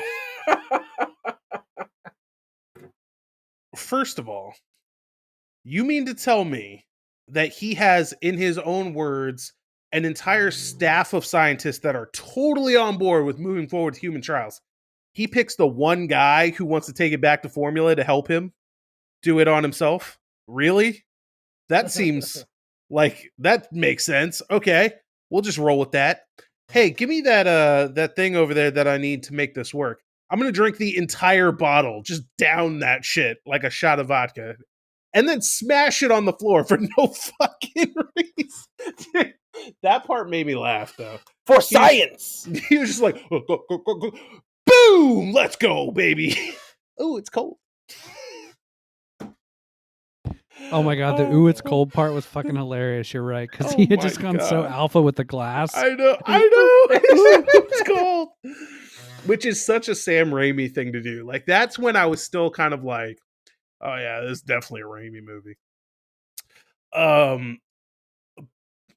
But I just I don't understand why you need a gigantic glass container filled with this aerosol to get this to work. Like, couldn't you just put on like a mask and breathe it in? Like, do you really All need right, this gigantic room? We're nitpicking now. That's early 2000s tech at its finest. It's not all digital and computerized, so it's still kind of tactile. It's in that Man, I didn't even blurred bring up how area. bad that early CG looks. I could. We could talk about it because that It's- shit's real bad. It's not as bad as Clone Wars, I can tell you that. Ooh, Which it's has shit pretty- yeah, vehicles. it might Corn. be Don't think I worse. haven't been reading your comments. Clone Wars vehicles suck. No, is it? It might be. What do you think, John? Which one's worse, the CG in this movie or the CG in Clone Wars? Clone Wars. That's Unequivocally. honestly. I don't know, man. It's pretty I close. feel like it's a Clone coin toss. Wars. It's a coin toss, bro. It's I'm not a sorry. coin I can't. toss. It's a coin toss. If anything, I might say Clone Wars is It's a a little one-sided bit better. coin. Bro, I know you're fucking with me right now. You know Clone I'm Wars not. is a travesty. I'm really thinking about it, dude. Like They don't the have a lot of CG in this movie. No, but it really sticks out like a sore thumb when they do. Like the webs look fucking Only- awful. Only because we're used to better things. Back then, it looked fantastic. No, it didn't. No, Yes, no, it did. Dude, no. You're rewriting history Yes. now. That's not true. Nobody in the 2001, early yes, it 2000s was like, "This looks so incredible, dude." Yes, no, they did. no, Jordan. No, they did Yes, not. they It's not did. true, dude. Just because the CG was like better than anything we'd seen up to that point did not mean everybody was looking at shit like that was great. No, That we was looked at it amazing. like Exactly what this people were stands out like doing. a sore thumb and it doesn't look good. That's No just one said not that. true, Jordan. I remember You- talking to my dumb friends and them telling me that Clone Wars CG looked incredible. I remember having those conversations, and I also remember agreeing with them. So yes, people Okay, are well, you impressionable and when your they dumb first experience friends- something. You and your dumb friends, maybe, but the general populace of more intelligent humans. You can't speak for the general populace. Oh, I'm he's just- gonna. Dude, I'm just telling you it like it is, dude. Like it looked bad back then too. It's like I don't think if it looked you- that bad. There was so many. There were very brief moments of CG in this movie. There really wasn't that No, much. no, and I want to be clear. Like I'm not saying the bad CG in this movie is egregious or anything. Like it's not. But I'm just saying It's not that, like Clone like, Wars, yeah. dude, it's just that Clone Wars is way more abundant. I don't think that it's worse. I just think Clone that Wars it's also way came more out later. abundant. It doesn't. What's your point? Hold on. I need to remember when Clone Wars was released. Oh, sweet Jesus Christ. We're moving on. Like, this is going nowhere for no reason at all. Jesus Christ. Not to mention, like, the entire point about CG is your own doing. We're talking about the stupid gas chamber that's stupid because plot stupid, not because it looked bad. Cause stupid. Uh-huh. Stupid. Excellent. Yeah, Clone Wars was 2008. Big difference. And it Wow. was shittier. Congratulations. You proved that it came out later and still looked the same. Anyway,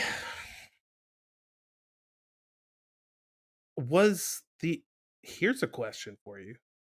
Was the organic webbing all to set up that shitty gag on the rooftop?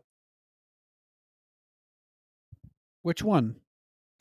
The one where he's trying to figure out how to make it come out and he's like doing all the hand gestures and the go web, fly, abracadabra.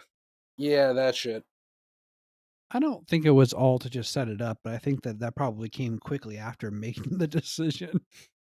Like that, because that's like a scene that just is impossible if you have web shooters. I mean, here's how I think that it went. They're in the room talking. They're okay. Spider-Man is going to use organic webs. How's he going to shoot him? Well, let's just keep him at the wrist so he can still, like use his fingers to fire them off. How's he going to know how to do it? And then Sam Raimi's like, guys, we're going to have a 2-minute sequence of him doing dumb hand signals until he figures it out. That's probably like how long it took to figure that out. So I think that the organic web slingers came first, but then the shitty hand movements came quickly afterwards.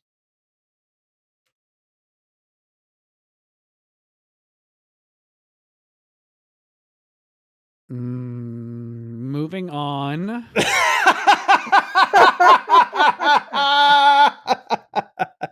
So good. Worth it. Moving on. There were a lot of memes. I felt like I was on a safari. I'm like, oh, there's a meme over there. Oh, look, there's a meme, Mom. I thought that was kind of Yeah. fun. Yeah. Just watching Dude. watching it now, you know. You know, it's funny. We've been talking about Sam Raimi-isms and all that for like this entire show. And I forgot to bring up, like, Bruce Campbell is in this movie.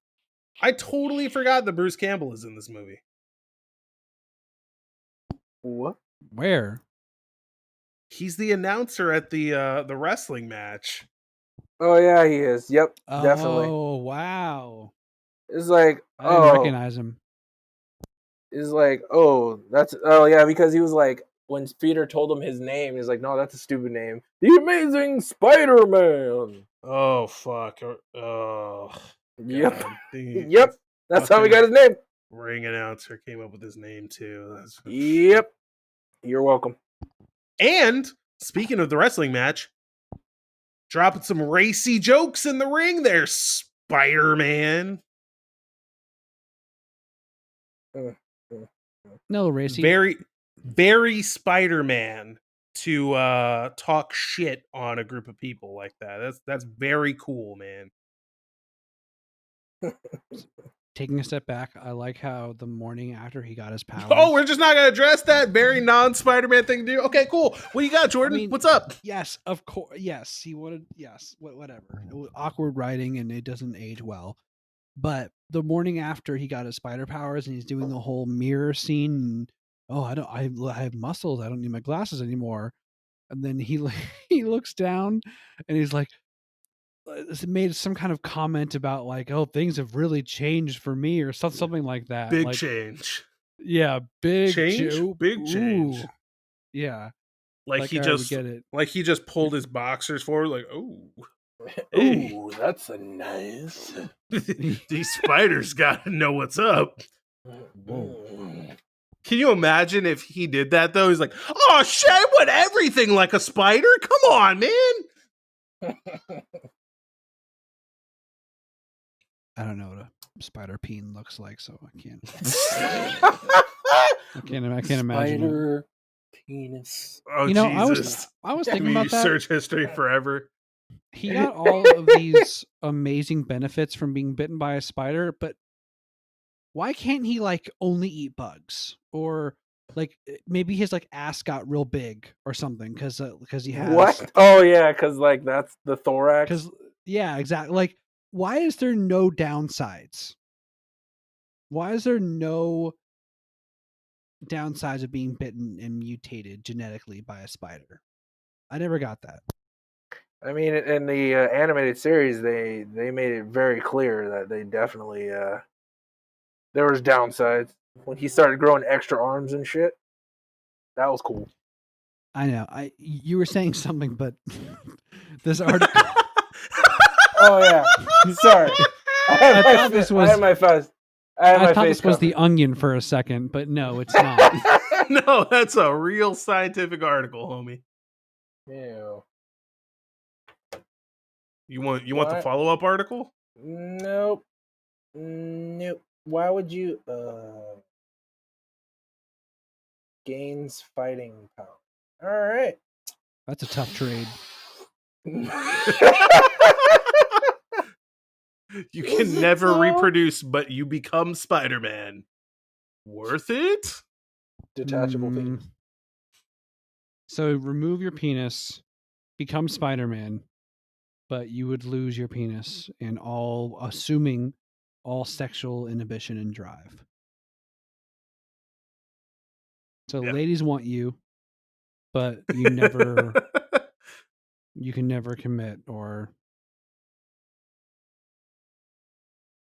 no. Jordan's just like really He's thinking about it. It's like, I'm like, man, it'd be nice to be in shape again and be web slinging and fighting crime. But that detachable penis, that's a deal breaker for me. Yeah, but it's like, but if I can't do that without my boy, my road dog, then what are we doing this all for? Right. What's it all really What for? are we the married man just said, what are we all doing this all for? But yeah, I just wanted to talk about that one specific little joke. Little joke there. and when he goes back to school, I liked the lunch tray scene. Thought that was kind of cool when he uses a spider sense and he, catches Mary Jane when she slips and then gets all the food on the plate and And then he just smiles at her. awkwardly. Mm. Yes.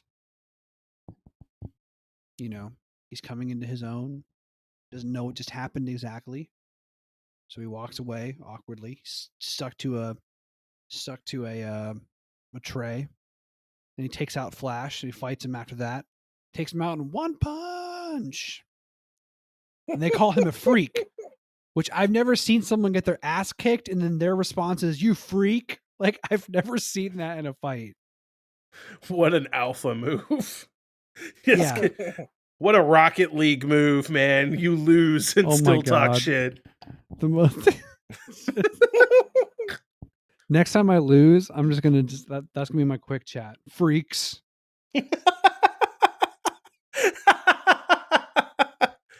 Oh my God, dude. Totally Gentlemen, agree. you know let's try that again. Gentlemen, it's that time of the show. Jordan, what's left in your notes? Okay, good. Let's see here. I like the web slinging, learning to web sling moment. I thought that was kind of fun.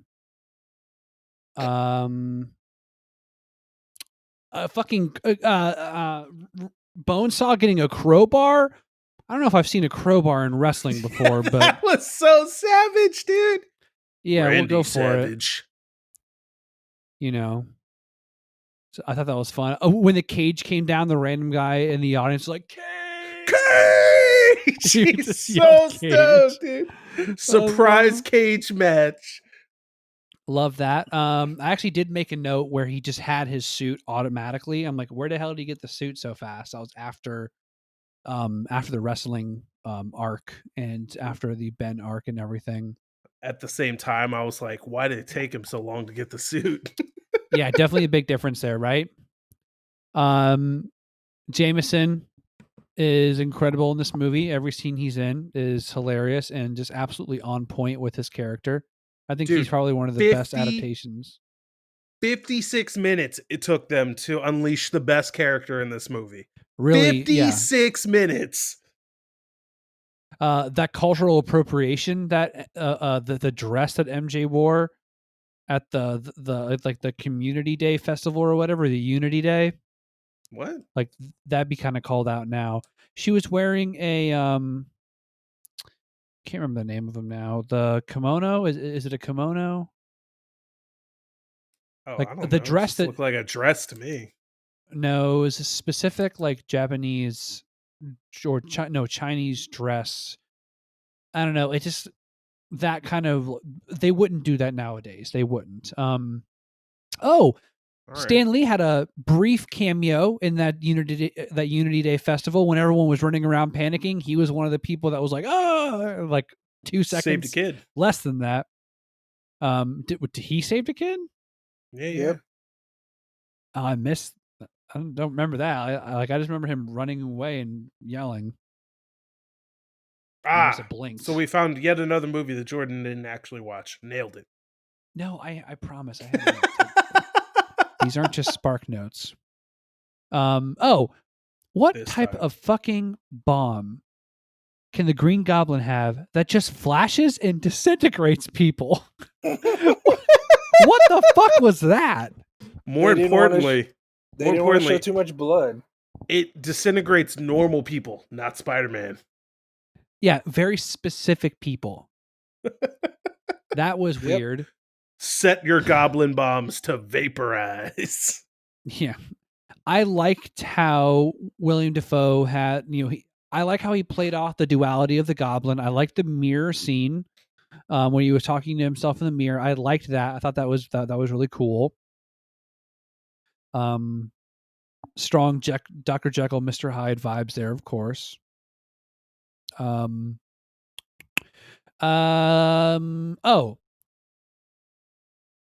Spider dumbass, when Green Goblin busts into Jameson's office demanding to know who the photographer is, and Spider-Man just shows up there, obviously because Peter Parker was in the room when he ran out and got changed immediately. But was that not the easiest capture of any superhero that you've ever seen? I mean, he just like sleep. Yeah. And then could just cut his dumb throat, but nope. Yeah, who would have known? The Green Goblin is the greatest exterminator in the entire world. He took that spider out immediately without hesitation and didn't even take his mask off, too. That's either lazy writing or just like they're just trying to say that he respects him and he wants him to join him. I don't know, but dude, I would take that he's mask a total right off. Bond villain. I would have done the exact same thing that Lex Luthor did to Flash. You remember that animated scene? And I think it's one of the movies where Lex Luthor becomes Flash for somehow, and the first thing he does is runs into a bathroom, takes the mask off, and he's like, I don't know who this is, and he gets pissed off because he doesn't know who the character is that, like he doesn't know who Flash actually is. He thought it'd be someone more famous that he would immediately recognize, but it's just a to him a nameless face. You guys know you've seen that meme, right? It's like a no. Yes, you have. There's no way you haven't seen it. All right, I'll link it to you after this. I'll link it. Give me the memes. I'm hungry for more. Dean, just look it up. I can't believe you haven't seen this. I think it's from like some kind of. I think it's from the Flashpoint Paradox. It's some Marvel animated movie. He can't believe that I'm not a meme lord like him. It's not really a meme. I'm just saying it's been shared so much that I thought. And it's from a movie that I thought that you guys would see too. Nope. What is the movie? I don't remember the movie. It's a Justice League movie, I think, though. Okay. That or it's like Crisis. That or it's like a Crisis on Infinite Earths. Yeah, on Infinite Earths movie. Yeah. Hold on. You're way too caught up on this, Jordan. because I think it's fucking hilarious. Yes, yeah, I have no idea who this is. He's so upset. Yeah, that's definitely that's not from a movie. That's from the Justice League. Just the show? Just the show where Lex Luthor he gets mind swapped with the Flash, and he's like, I can find out who the Flash is. I have no idea who this is. Yeah. Yeah, I have no idea what this is. I've never seen this before. Really? Okay. Well, anyway. Not to stay on it for too long. Is that a gif of it? Yes, I can at least learn Flash's secret identity, and he's so pissed off.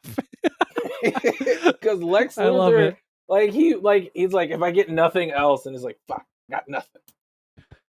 The Goblin had some spooky ass transitions. Like he would randomly just like yell into the camera and as like transitions between parts, and like almost like at one point he scared the shit out of me. Actually, I forgot which one it was or where in the movie, but it was like just a random goblin face. It was right before Peter woke up in his room, and he just like he was dreaming about the goblin or something, and the goblin just like full face yelled into the camera, and it was like extra loud, and I was like, oh my god, I kind of like got startled. I'm like, what the fuck movie am I watching?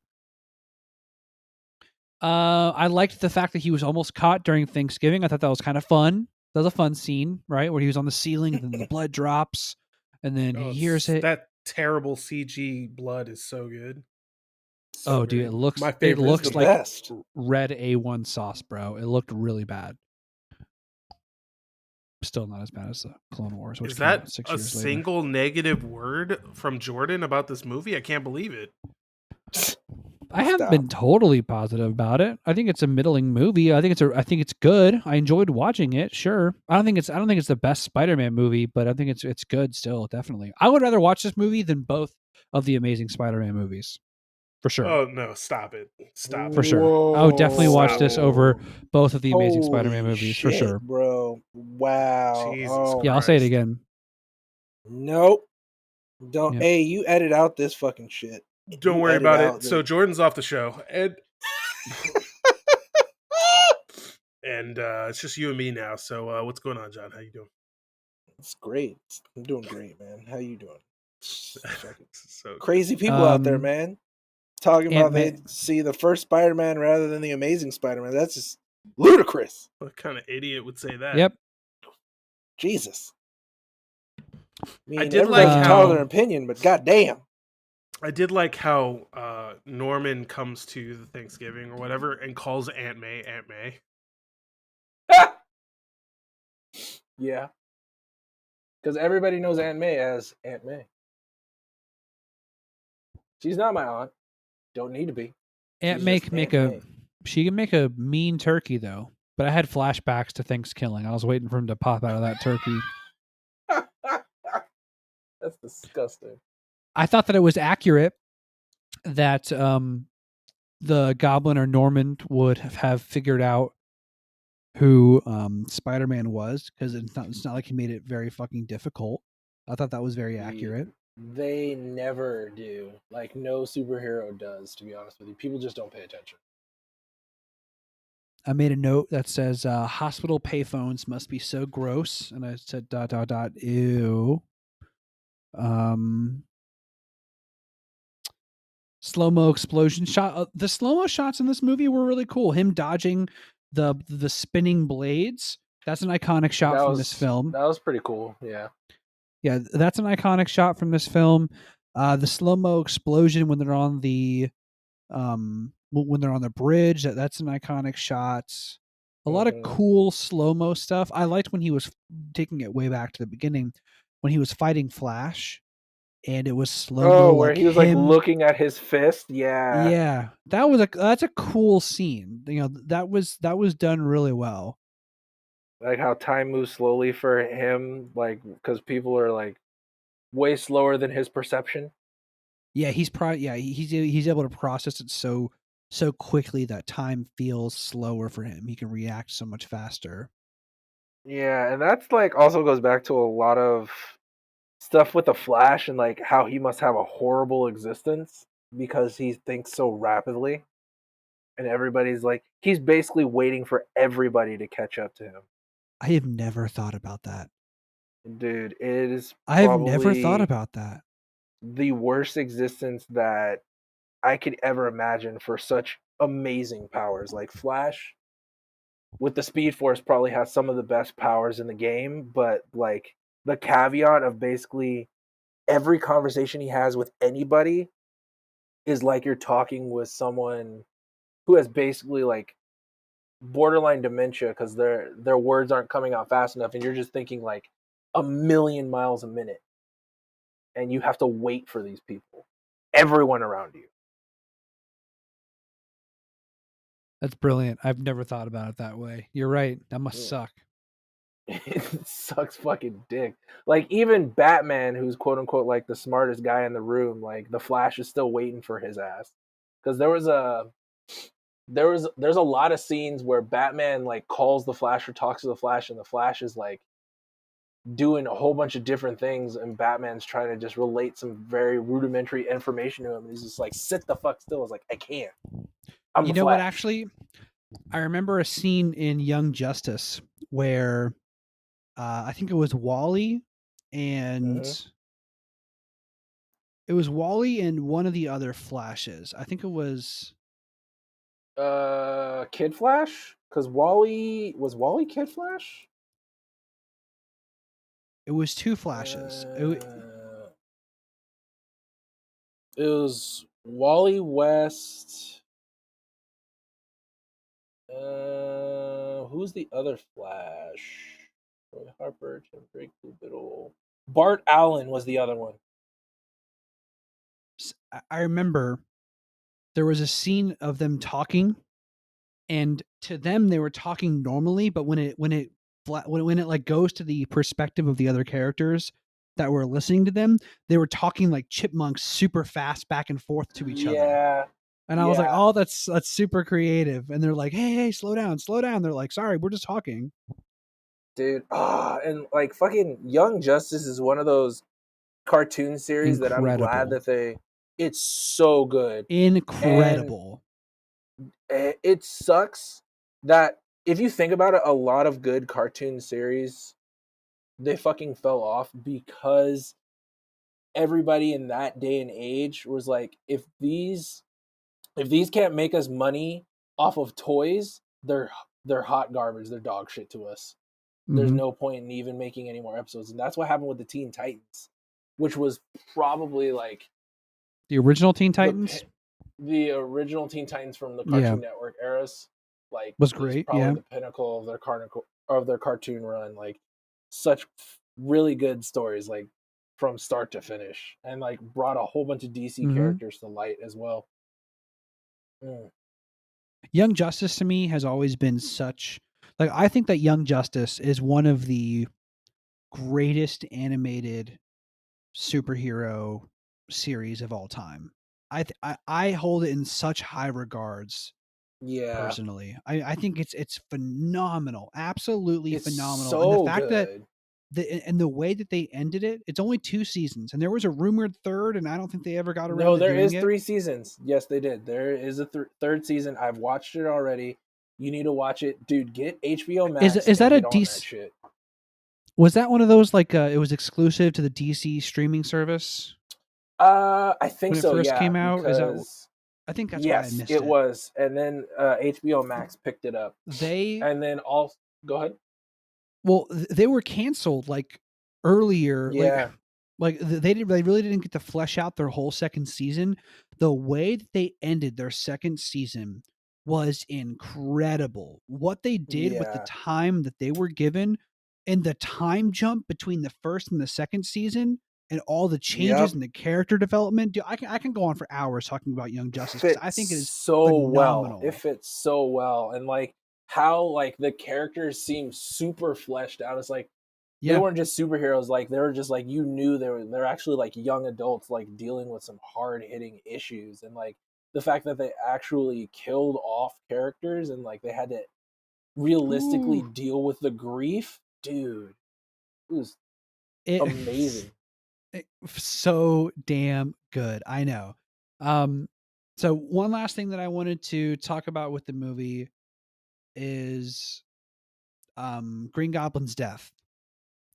Yeah, The oh, that's last words. Well, yeah. not last words. Last words were don't tell Harry. But Like his before last he words gets were "Don't tell impaled, her," but he was basically like, "Oh shit." oh, that's literally all that they did.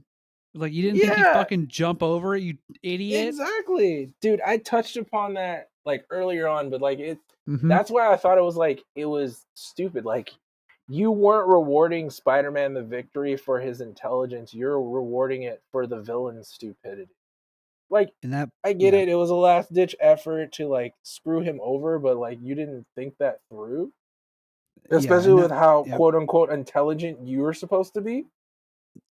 and that blade went right into the crotch. I mean, Oh my god! right. Oh, It couldn't have been a little higher, dude. You had to just nope.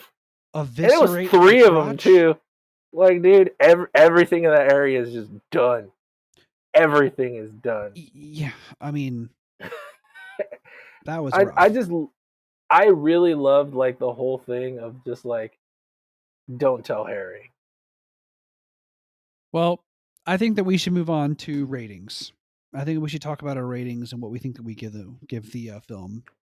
Okay. Why don't you start, Jordan? I'm gonna give this one.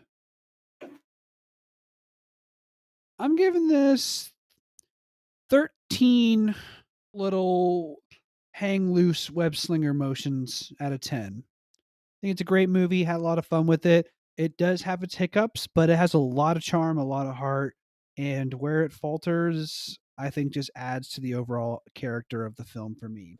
And I also saw it when I was younger, so there's a little bit of nostalgia there for me, but I think it's a banger. I love it a lot.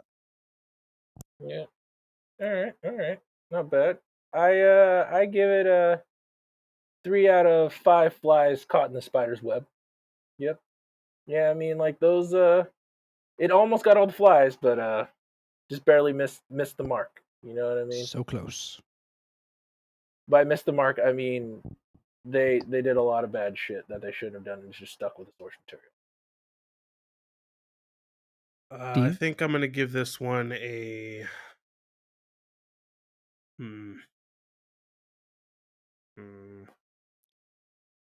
Really have to think about this. You want to give it an 8 out of 10.